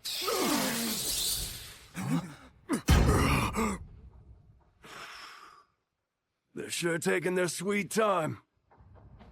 From the very moment you surrounded me, your entire plan was doomed to failure. Your arrogance, bolstered by the faith in your guns, led you to get too close to me. Even now, if any one of the men here were to actually pull the trigger on their gun, and they couldn't accurately hit my cerebellum, which controls my motor reflexes and nerves, I'd definitely be able to make a move. Of course, in that case, I'd be taking much more than just buttons. Maybe I'll deliver a crushing kick to the groin, or I'll gouge out their throat, or I could pierce their philtrum. That's the part above the lip. Either way, at least 2 of the 6 gunmen will die. Plus, I'd be more than willing to bet none of these guys here actually know the precise location of the cerebellum. What are you talking about? If you're shot in the head or the heart, you'll die right then and there. It's common sense. It's time to stop listening to the stupid nonsense this child is spouting. Go on, boys, shoot him in the knee and teach him a lesson.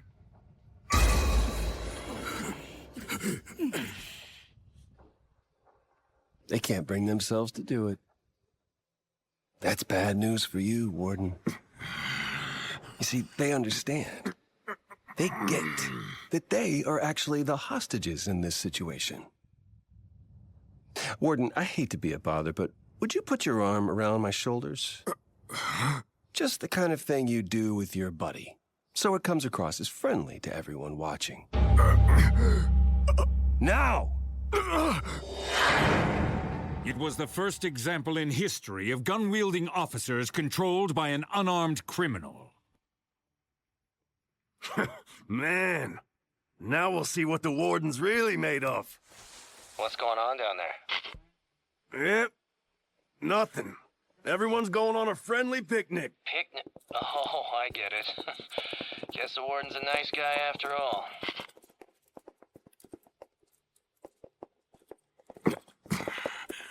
Open it up!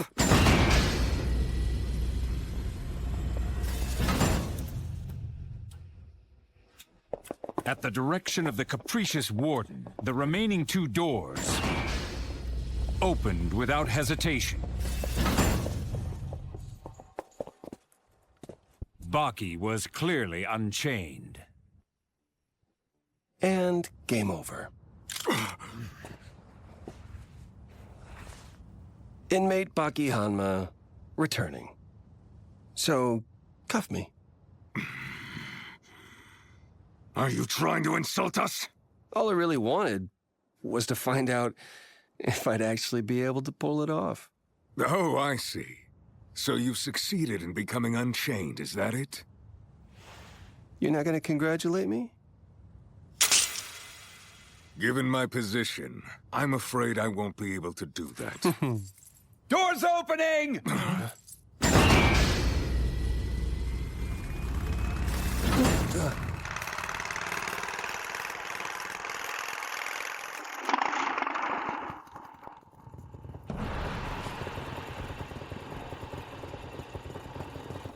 Unchained.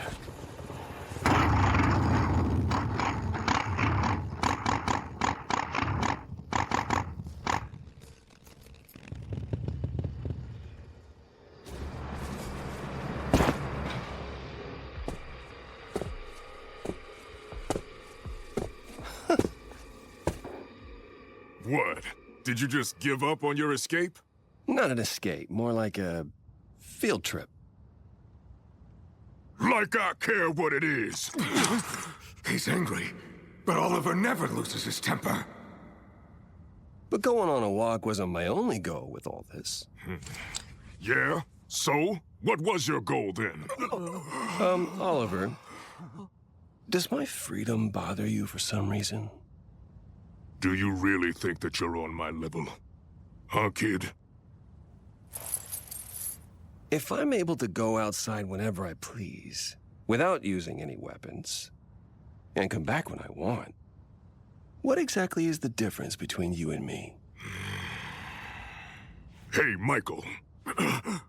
Take off his cuffs. I was only gonna bother talking to you about it if he didn't come back from his little outing. But in Japan, there's a practice of cauterizing the skin with moxa to stimulate energy channels.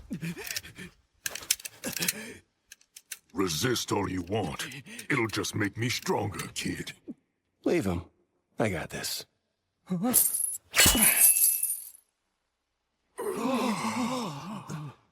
You had a big, flashy fight with Mr. Guevara 2 days ago. And even though you're still a bit beat up and run down from that, you're probably thinking, my opponent's a kid, no problem. You have no idea who you're dealing with! I'll let it slide for today. So go grab some food and try again! What's he thinking, talking to Mr. Unchained like that? So go grab some food and try again!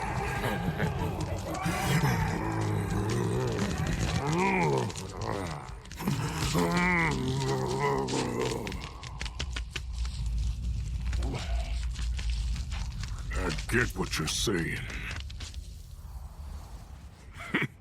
You know what? You're absolutely right. Now that you mention it, I didn't get to eat breakfast today. I guess that you could say I was careless. That was some solid advice. Well, I'm just looking out for you, buddy.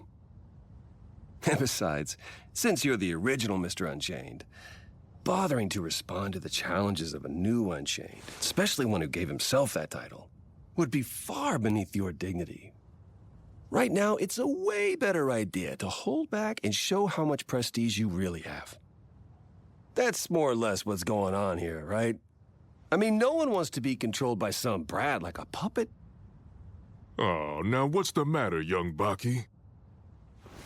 All I said before was that I didn't get a chance to eat breakfast this morning. Nothing more than that. But going on and on about the original and the new Unchained, you just don't seem like yourself today. It doesn't matter, man. To be completely honest, I don't really care one way or the other. Whether I go free or stay locked up. I just wanted to show the old man, who mistakenly thinks he's the most free person in the world, that if I really wanted to, even I could leave this place just the same way as you can. I mean, I don't feel like a captive. And I don't think I need to stay outside to prove it. Let's go back in, Warden. It's ridiculous. I mean, not feeling like you're truly free unless you're the most free person in the world. Just seems like it would keep you all chained up. Poor thing.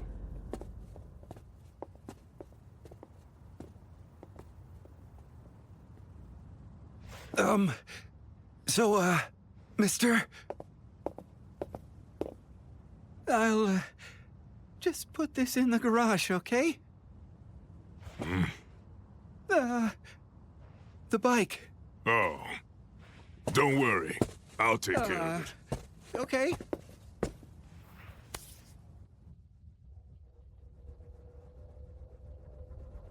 So,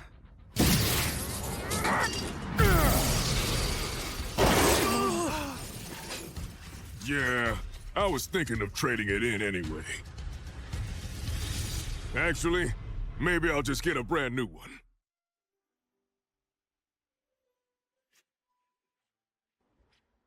Every day, every single day, no matter what else may happen, every day, I go to see Maria. I might be known as the strongest man in America, or perhaps even the most selfish man in America. But this daily duty of mine, this ritual, is my only respite from the rest of my burdens. Looks like I'm 3 minutes early.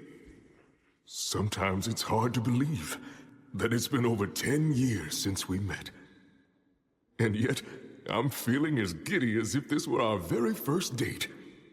But I'll savor every moment as if it were the last day that we might ever have together.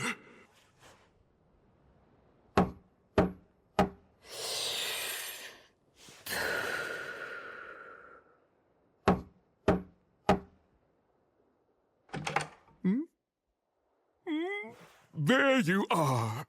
You're late, you know.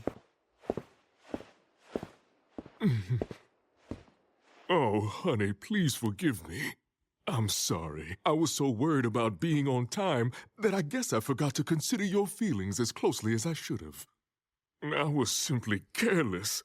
I'm so sorry for that.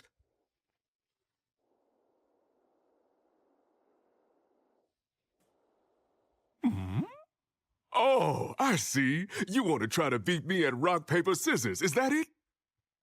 Just hurry up. You know that I'm competitive, especially when it comes to contests. I'm the strongest in America, even at rock, paper, scissors. Come on, hurry up already.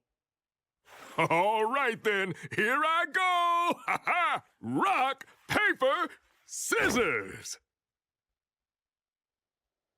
Oh, darn it! No, I lost! I just couldn't decide between throwing paper or rock. All right now, this time for sure. Rock, paper, scissors! Oh, come on! I lost again! Man, I should have used paper! Go! Oh no, I threw rock! I can't believe that I just lost 3 in a row! I was absolutely certain that you were gonna use paper that time. No matter how many times we do this, the winner is whoever we say it is. All just a part of the most ambiguous game in the world. Hmm?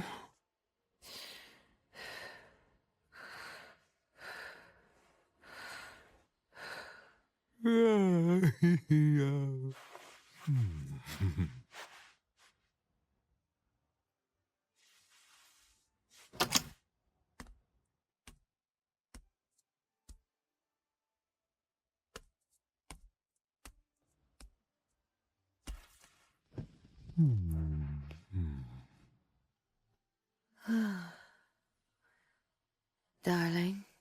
Huh? I know that I couldn't have won even once tonight. But the next time, I'm not gonna let you win.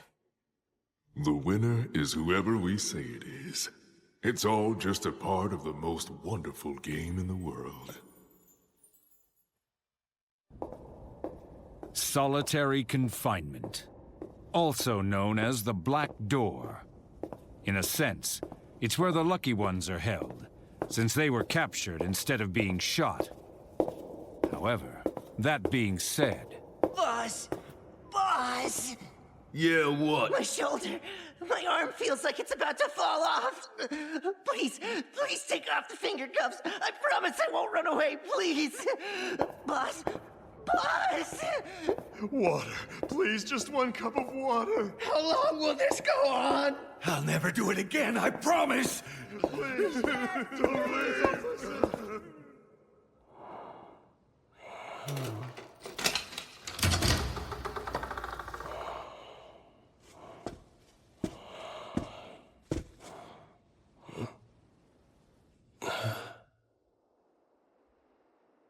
You seem to be doing really well.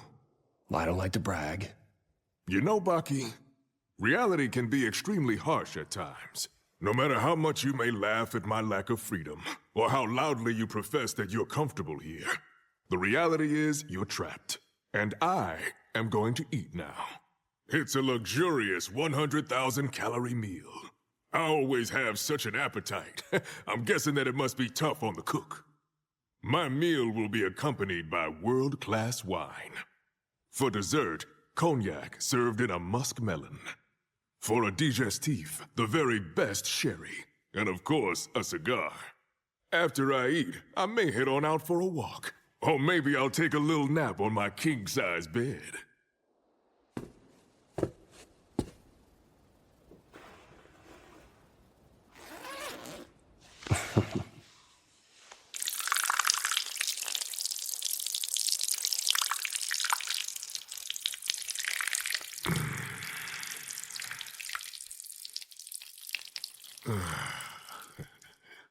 Chew on that a bit.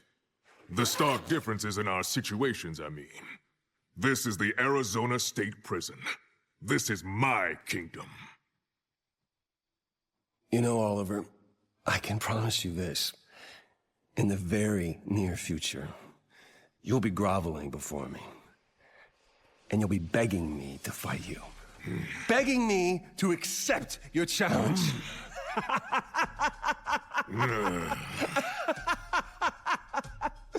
Oh man, too funny. Just too funny. I always have such a good time with you. Huh.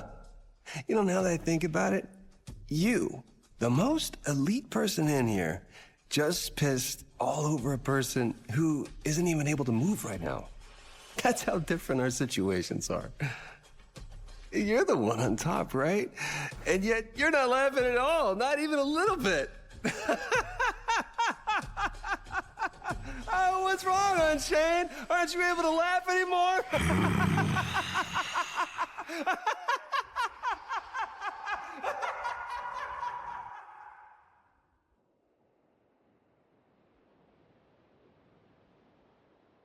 Excuse me, Mr. Unchained. Look at what I found. It's a 1985 Romanée Conti Magnum. It's one of the very best vintages you can find. Just this one bottle alone is as expensive as a high-end luxury car. Isn't it just glorious?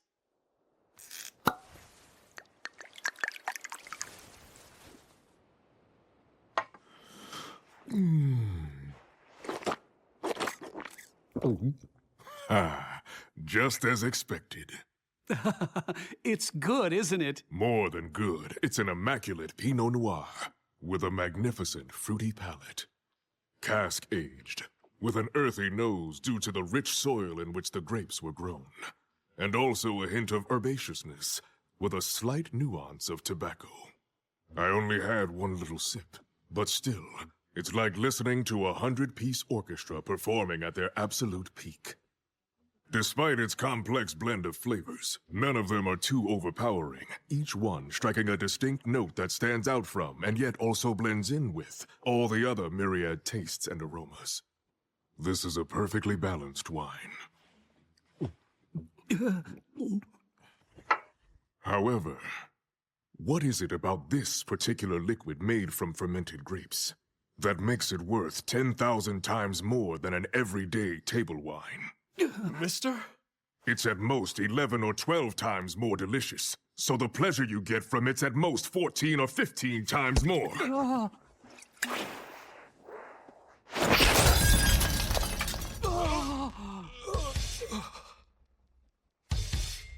Get the warden on the phone. Sorry, Baki. I wanted to get you some ice too, but it wasn't meant to be.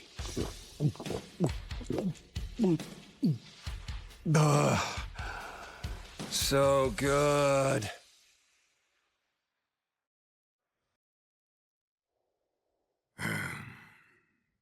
So you want a match with him, is that it, Mr. Unchained? Oh? And why would you think I'd want a match with that upstart?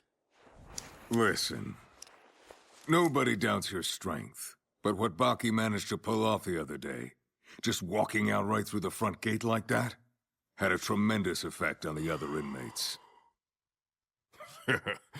Really? Just over that little outing of his? I don't really know how to say this to you, but,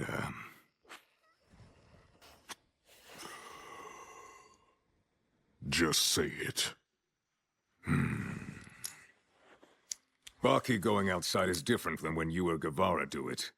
When either of you go outside the prison, it's because of the strength of the positions that you've already established for yourselves. But, when we're talking about Baki... Are you suggesting that the kid's strength is more pure than mine? Oh, no. I really wasn't trying to say anything like that at all. But there's just been some talk going around, and... So you think I should show them what a walk out the front gate really looks like? This is why I didn't want to say anything in the first place. If you were to attempt something like that, then I'm completely certain that not even the Marines would be able to stop you. I've heard some other talk going around myself. Like that the president is quite a fan of martial arts. So do me a little favor, Warden, and send him an invitation. Put out a press release while you're at it. It's gonna be a spectacular sporting event put on by our own Arizona State Prison and broadcast to the entire world. Oh, I see. Just imagine the billing. The legend Biscuit Oliver, the strongest man in America, will be taking on Baki Hanma, the strongest high schooler in all of history. Oh, I like the sound of that. We can sell the rights to cable television and have it broadcast into every home all across America. Wow, that's wonderful.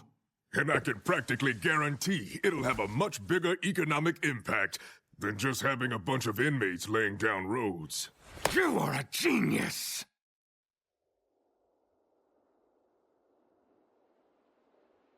I'm envious. Of who? The beauty that you possessed was so stunning that it turned every head in town wherever you went. But then you fell sick, and after taking countless medications, you came to look the way that you do today. Your health dwindled. You've struggled for so long. But look at you. You remain as steadfast as ever.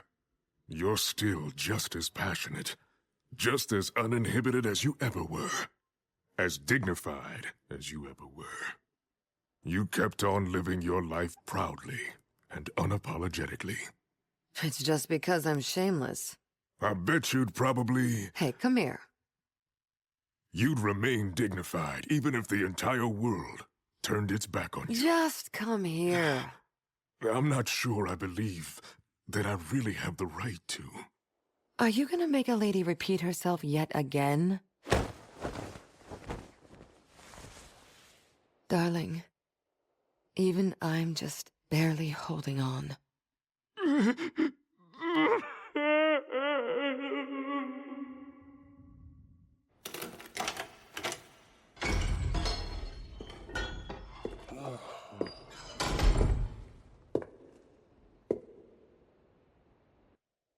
I'll do it. I'll give you what you want.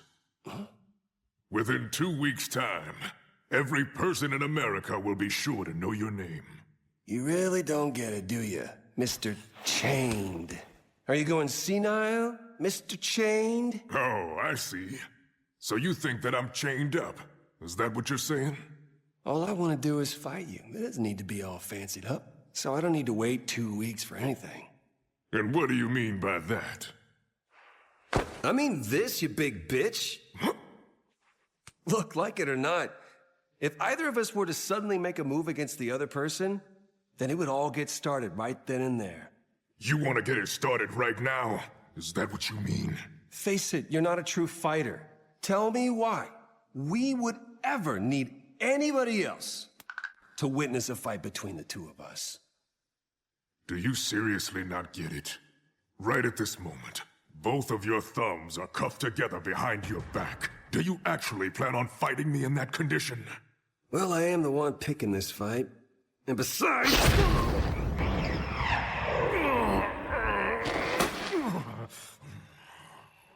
I'm not quite as chained as you are. Is that really how I appear to you? Are you kidding me? That's right. You're so chained up, it's pathetic. That isn't what I'm talking about. I'm asking if you really think that I'm someone you can beat without using both of your hands.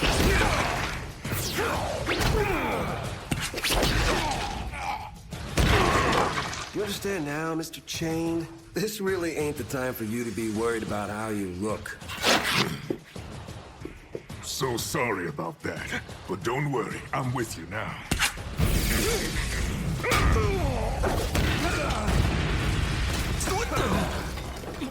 Oh, boss! I guess that I was wrong. Seems the match really does start now. Well, there's certainly no doubt that you're the son of the ogre. I mean, look at you. You're just so incredibly earnest about fighting. I was wrong about something else, too. It's just like you said to me earlier. I wasn't actually a true fighter before. I hope you'll forgive me.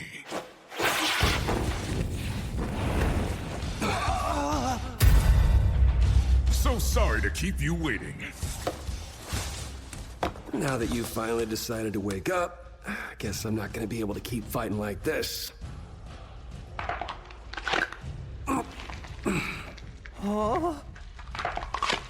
Okay, you're a little less constrained now. But I'm afraid that still won't be enough to win. Oh, I'm not done yet. I see now.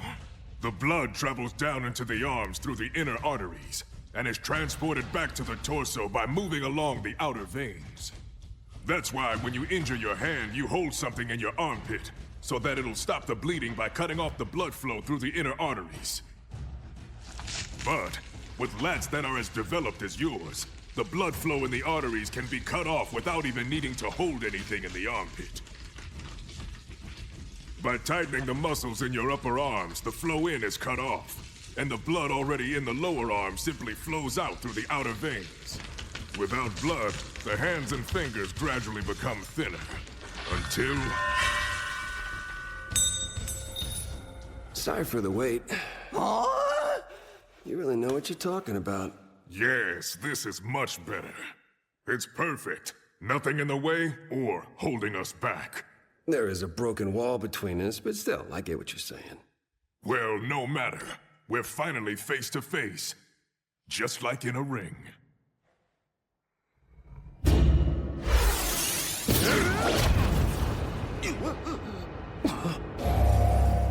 Nice. Yeah, that's it. Good, Baki. Good. You're doing really well. That was a great body blow, especially in these restrictive conditions. It's remarkable that you could get so much force behind it. Tell me, Baki, how's this? You know what? Why don't you just come over here?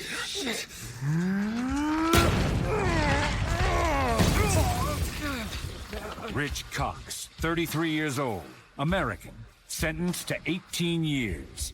He was just stuck there, right in the wall. I mean, Baki was, just to clarify.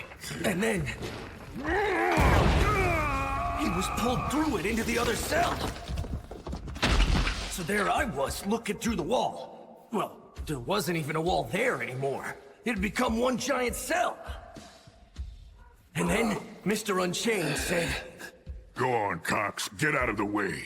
You bet I got out of the way. And what came after that was just incredible.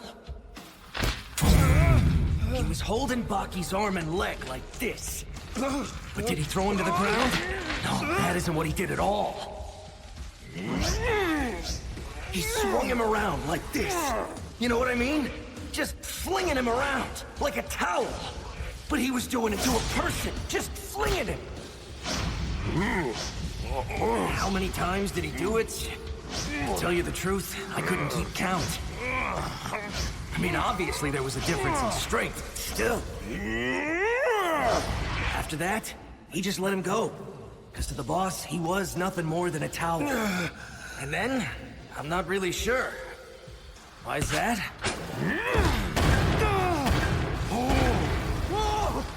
Because he went into the next cell. And the next cell. And the next cell.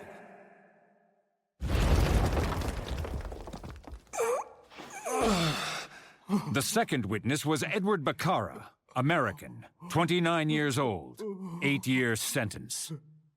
I know that his nickname is Unchained, but I just thought that it referred to, you know, things like authority, rules, and laws. I mean, all that's true, of course. It's undeniable that he isn't held down by that stuff. But that's just what most people would think when they hear that nickname, right? Honestly, just being allowed to do whatever you want would be amazing. But that isn't what his name really means. It's nothing so abstract.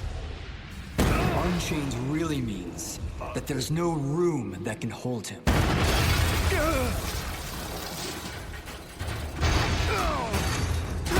I mean, the guy went through 3 solitary cell walls. No, sorry, make that 4 walls. Then broke down a steel door. There's absolutely nothing on Earth that can hold a guy like that in. Yeah, I'll tell you what happened after that. Bob McCarthy, 27 years old, American, prison guard. All right, so he was standing there waiting for Baki to get up. He had this surprisingly calm look in his eyes, as if he weren't in the middle of a fight. And then, as he was getting up, Baki struck out with a kick directly to the calf. Oh, it's amazing that Baki, after being dropped onto concrete from 3 floors up, was counterattacking. But even more amazing was how easily Mr. Oliver grabbed him. He's so fast, even with that big body of his. Baki kept on kicking him with his other leg. But Mr. Oliver just stood there holding him like some kind of Olympic torchbearer. And then he calmly directed us to get back. At first, I doubted my own ears.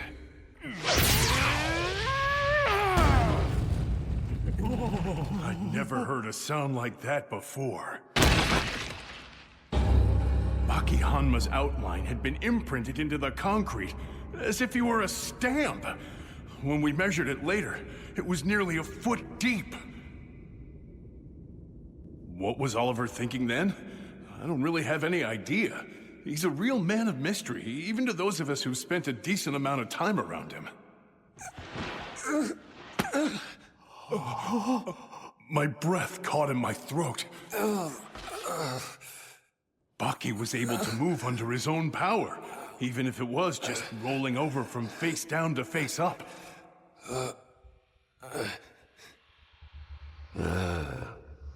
That feels good. Full power of America's strongest man, Biscuit Oliver. And this feeling, this sweet tingling running through me.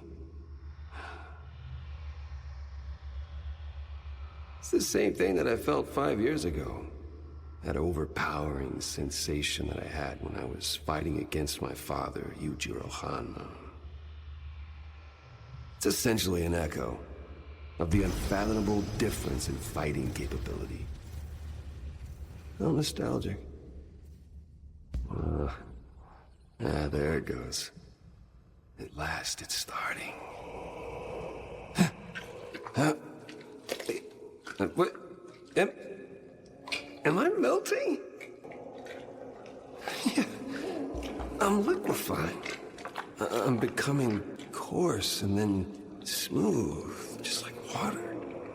Oh, like water. Becoming even softer than water.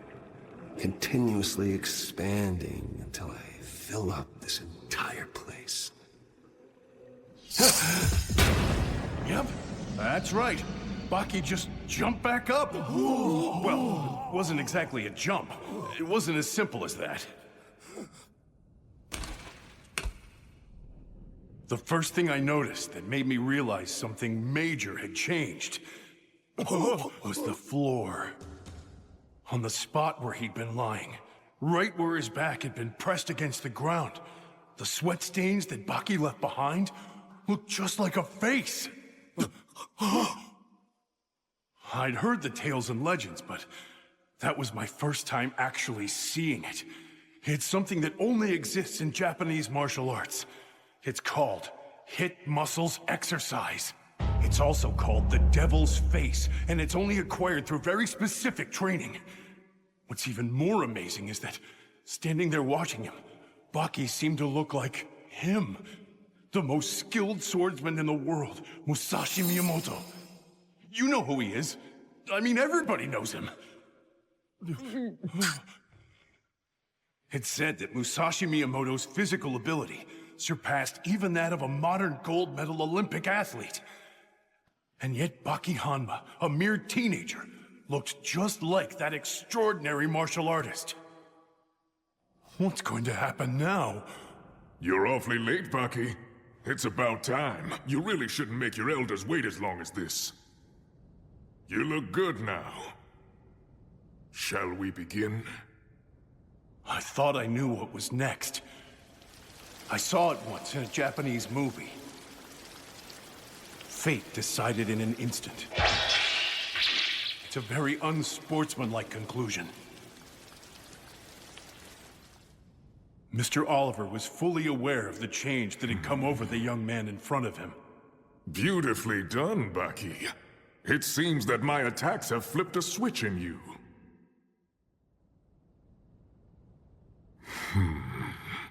You know, cheap tricks don't suit me. Now here I come!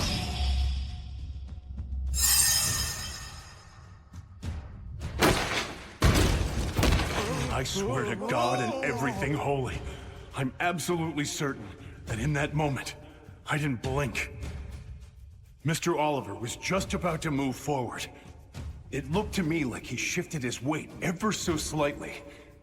And then, as if he changed his mind, he hit the ground. It was such a high-level battle that Westerners like us couldn't really follow what happened. But we were lucky, because something else was watching, and had recorded the whole thing. All right, ready? I'm going to start playback. At this point, the two of them haven't moved yet. Right there, Baki starts moving, but Oliver's still just standing there. He lands a hit. All the footage from here on clearly shows that Oliver had already been knocked out by that blow. This is the point when our naked eyes were first able to register any movement, just 1 second after the start of the fight. Oliver didn't even make an attempt to fight back. Yes, that's right. How can that be right? I mean, come on. Why would you say that? Explain why he didn't fight back. Because by that point, Mr. Oliver wasn't even conscious. Come on, what is this, some kind of joke? Are you really trying to say he just lost consciousness all of a sudden? The video footage shows him standing there ready to fight. It's obvious he was completely good to go. Well, yeah, that is true. At least at first. It's just as I thought. You may still be little more than a child, but you've grown a lot. I'd expect nothing less from a Hanma. I always knew you'd be great. There's a book that was written by Tor Noritranders. Its title is The User Illusion, Cutting Consciousness Down to Size. In that book, one of the most interesting ideas that he writes about is that our conscious understanding of the world is delayed by half a second. When a person moves, especially in reaction to an external event, a signal is sent to the brain 0.5 seconds before the action actually takes place.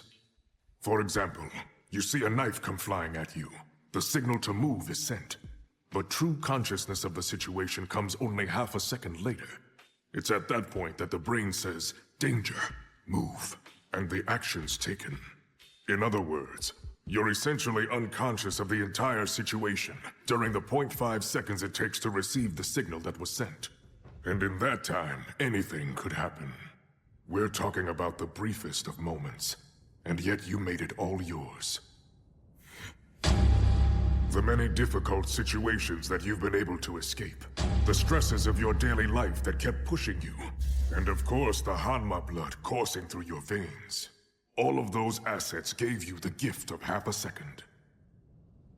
I suppose that it's an uncommon or even rare technique, and it's something that's basically impossible to use in modern sports. It really only exists in Japanese martial arts. But although it's indeed a treasure, it's not something that I need. And that's because I have this! What the hell is that?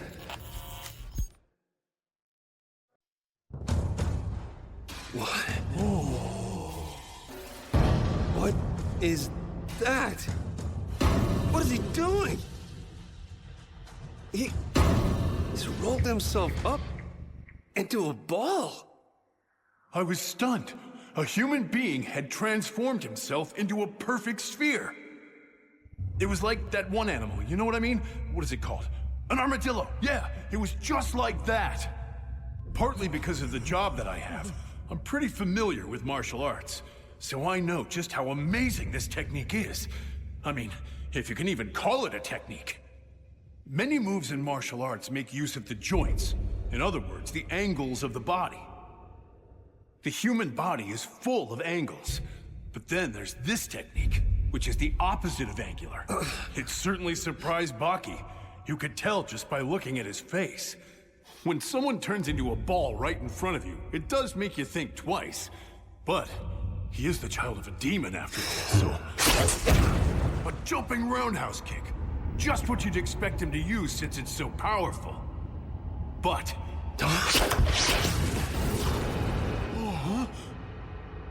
He just bounced right off.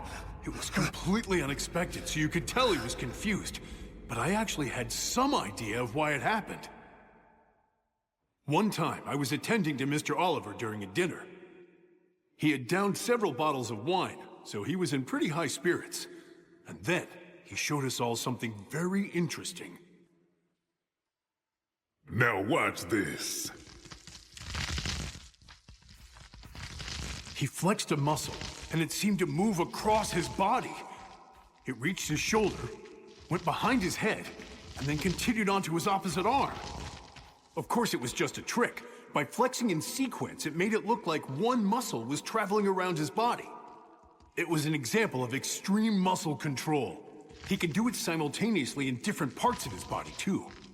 In other words, he can focus his strength wherever he chooses. And he used that ability to make Baki bounce off him. He deflected Baki's incoming power with his own power from the inside. And that's why he didn't roll back. I just remembered. I thought it felt familiar. I've seen this technique before. It was against Kurihei Shinogi. He did the same thing. The muscle mass on you is so different, I didn't recognize it. But it's the same. And so is the way to defeat it. Try it then. Go ahead and give it a shot. Try the technique that saved you before. So you heard about that. Well, after all, if it worked the first time, don't see any reason why it won't work again. Rigid body technique. When I was in the police academy, a teacher who weighed 130 pounds basically performed a miracle. We brought in a bowling ball as a joke. He took it and smashed it with one blow. According to my teacher, over a dozen joints in the human body are used when a person makes a chopping motion. In other words, there are multiple cushions or shock absorbers that can distribute the force of the blow. But distributing force also limits how much power you can put into a strike. However, if those same shock absorbers can be made more rigid, then a human can become an iron ball. Because I weigh just about 130 pounds, I can become a 130-pound iron ball. So splitting something like a bowling ball is easy. However, when your opponent is a moving target, such as a person, it's a lot harder. It's called rigid body technique. I'm really only an intermediate with it at best. Oh, that sound. It was just from one man hitting another. We stood there watching, waiting to see what would happen. It was 5, 10, no, maybe just 3 seconds. And then...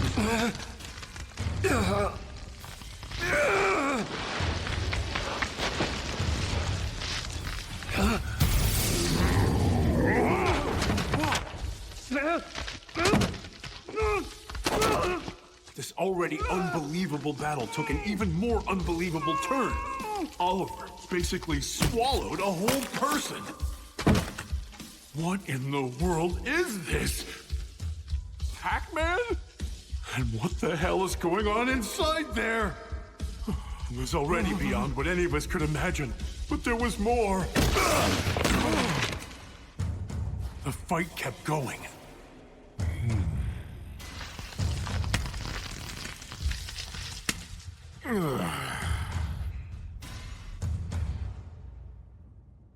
I remembered something from when I was a kid. I just caught this dragonfly that was using all its energy to flutter around. I didn't have anything to put it in, so I just gently closed my hand around it. I hurried home. It was only a few blocks away. But when I set it down, it was unrecognizable, all weak and battered, even though I'd carried it so carefully. Because of losing that precious treasure, I learned something. I saw firsthand just how stressful it is for a living creature to be enclosed. In Baki's case, he was enclosed under the full force of Mr. Oliver. I could stomp on you right now, or even tear you apart. I could finish you off in whatever way I want. If this were a fight in the ring, with a sanctioning body and regulations and all that, then I'd be declared the victor by knockout. But then, sadly for you, this place isn't anywhere near as merciful as the ring. There's no referee to stop it when it gets too dangerous, or really any rules at all. So, who then? Who's gonna decide when this fight is over? You will, Baki. With your own mouth, you'll say, "Oh, please forgive me," or maybe even, "I'm so sorry." Is that so? I guess it'll never end then. Because you and I have gotten ourselves in too deep. A referee can't be expected to decide a match between opponents who hate each other this much. One of us will have to die. Or even worse, admit defeat. There's simply no other way. And if that's true, then Ollie, my boy, you just revealed your biggest weakness to me. What you just said shows that your heart's deepest desire is for me to willingly admit defeat. I definitely appear to be on the losing side. But there's no way I'm gonna admit defeat.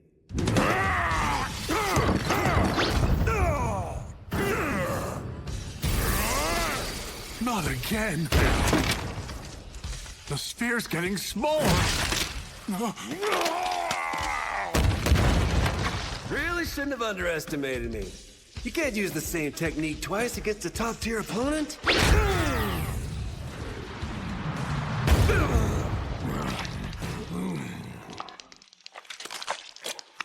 Why, you little punk! Let me guess, I'll pay for that? You bet you'll pay for that! At this point, what more can the two of us do? Hey, come on, man. You can't just keep playing this game of secret weapons.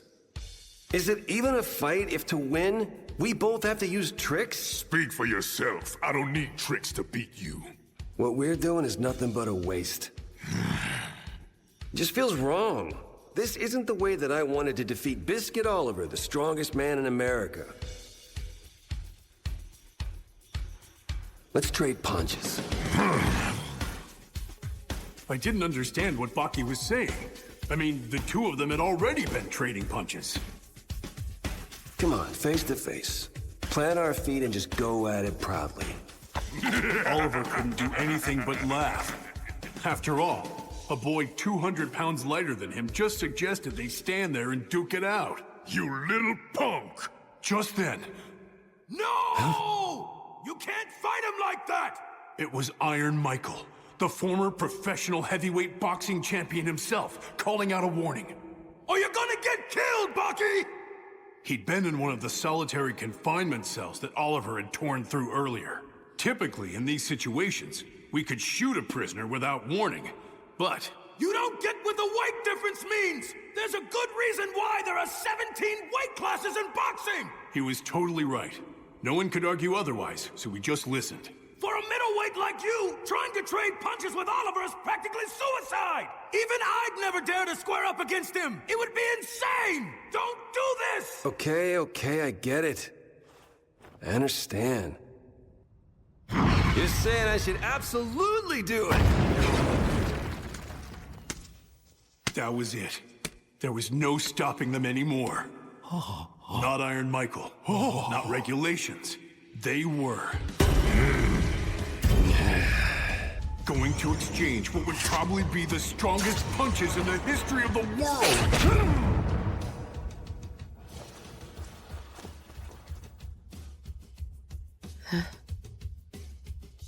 It's getting close now. The end.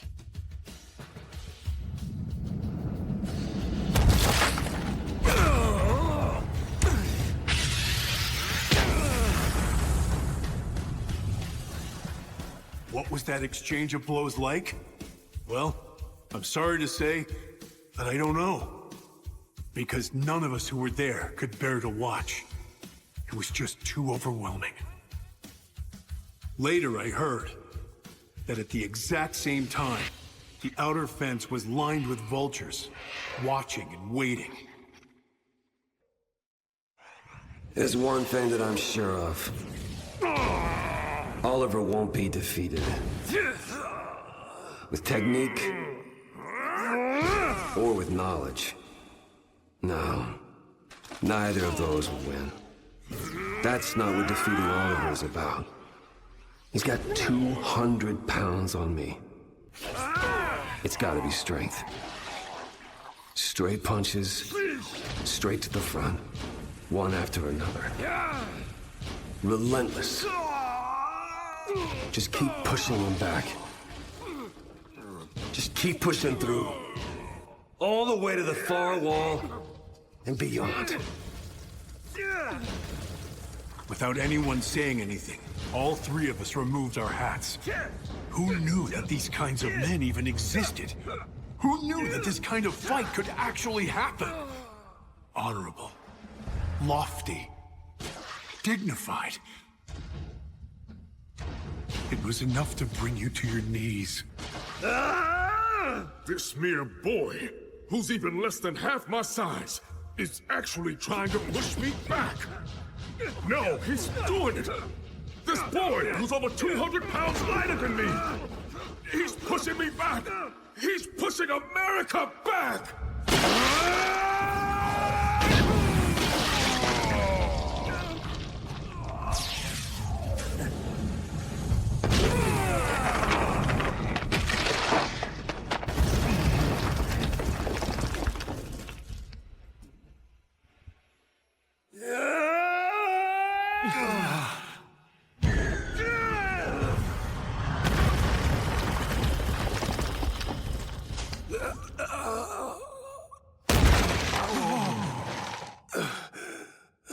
What an iconic moment. I can barely lift my head. But no one's in front of me anymore.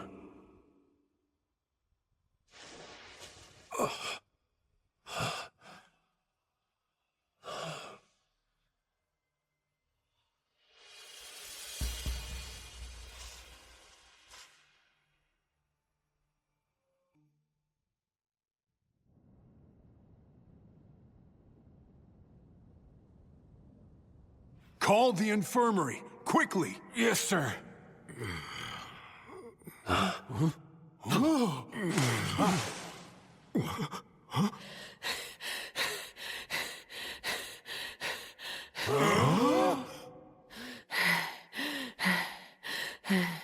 Maria, you... Did you walk all the way here? You just lost, didn't you? Yeah. Then let's go home. Huh? I made it here, but I'm exhausted. I can't walk anymore. What? Do you plan on having that boy carry me back? Huh? No, of course not. I wouldn't let anyone take that right away from me.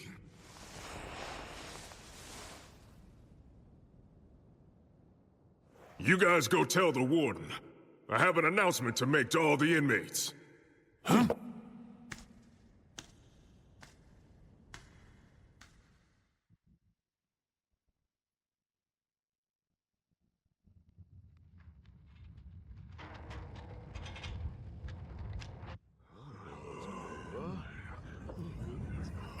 All right, some of you with your ears to the ground might have already heard the rumor. Well, that rumor's true. I just lost a fight against Baki Hanma. And as a result, I'm sorry to say that I'm no longer deserving of being called #1 here in the Arizona State Prison. But the thing about that is, I just can't stand it. No way in hell! So what should I do? That's simple enough. If he's gone, then there's no problem. Warden, go ahead and process him. Go on, release him. Baki Hanma leaves here today. But today, trying to get that done so quickly would be, You can handle the paperwork later. It's just... It's better than 4,000 prisoners escaping, isn't it? I was released pretty fast. Like, surprisingly fast. I didn't even have time to grab my socks. I asked him to give me a bike, some food, bottle of water, and even a little cash. Biscuit Oliver, Mr. Unchained himself, had a request of his own. Well, more like a demand. The helicopter escort to the airport to make sure I got on the plane and left. Let it go.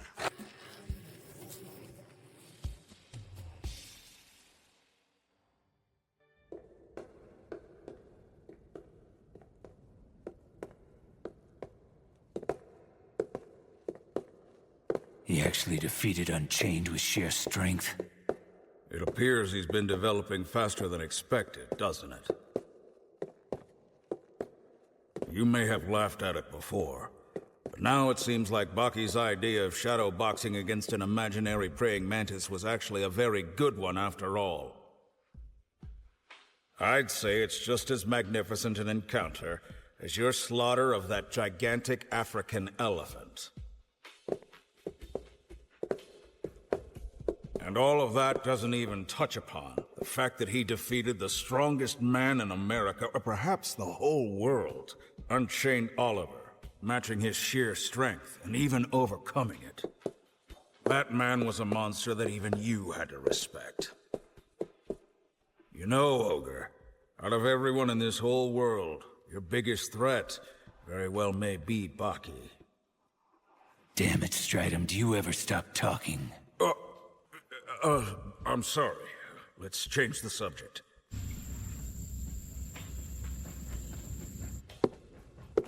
Look at these things. What's so amazing is the fact that even if these stuffed animals somehow came back to life, they'd never be able to defeat you. What do you think, Ogre? Would Baki be able to defeat these creatures? I doubt if he'd try in the first place, but if he did, he could do it. Hmm? What about this one? That'd be more difficult, and he wouldn't come out of it unscathed. But I'd say if it were inside of a cage, he could do it within half an hour. Then, how about... Give it a rest already! We're not some kids in a toy store. Maybe you need me to shut you up. I'm very sorry. Please don't take it the wrong way. I got it. No more questions. Don't worry, I won't ask again. It's just that the two of you are about to have the biggest father and son fight in the world, maybe in all of history. And you're about to face off against someone who's probably the greatest opponent of your entire life. I mean, you can't blame a guy for being curious about that. He's the greatest opponent of my entire life, huh? If so, he'd be fulfilling his duty as my son.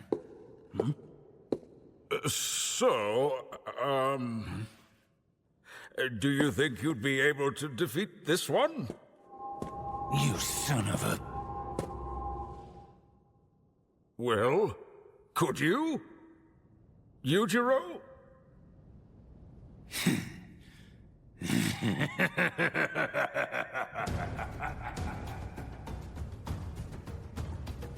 The Nuclear Waste Isolation Facility, located in Colorado in the United States of America. Or rather, located 700 meters beneath it in a rock salt bed. A transparent salt deposit 1,000 meters thick formed 190 million years ago. The excavators working there had come to a halt and were just standing still, unable to believe what they saw in front of their eyes. This wasn't in their textbook.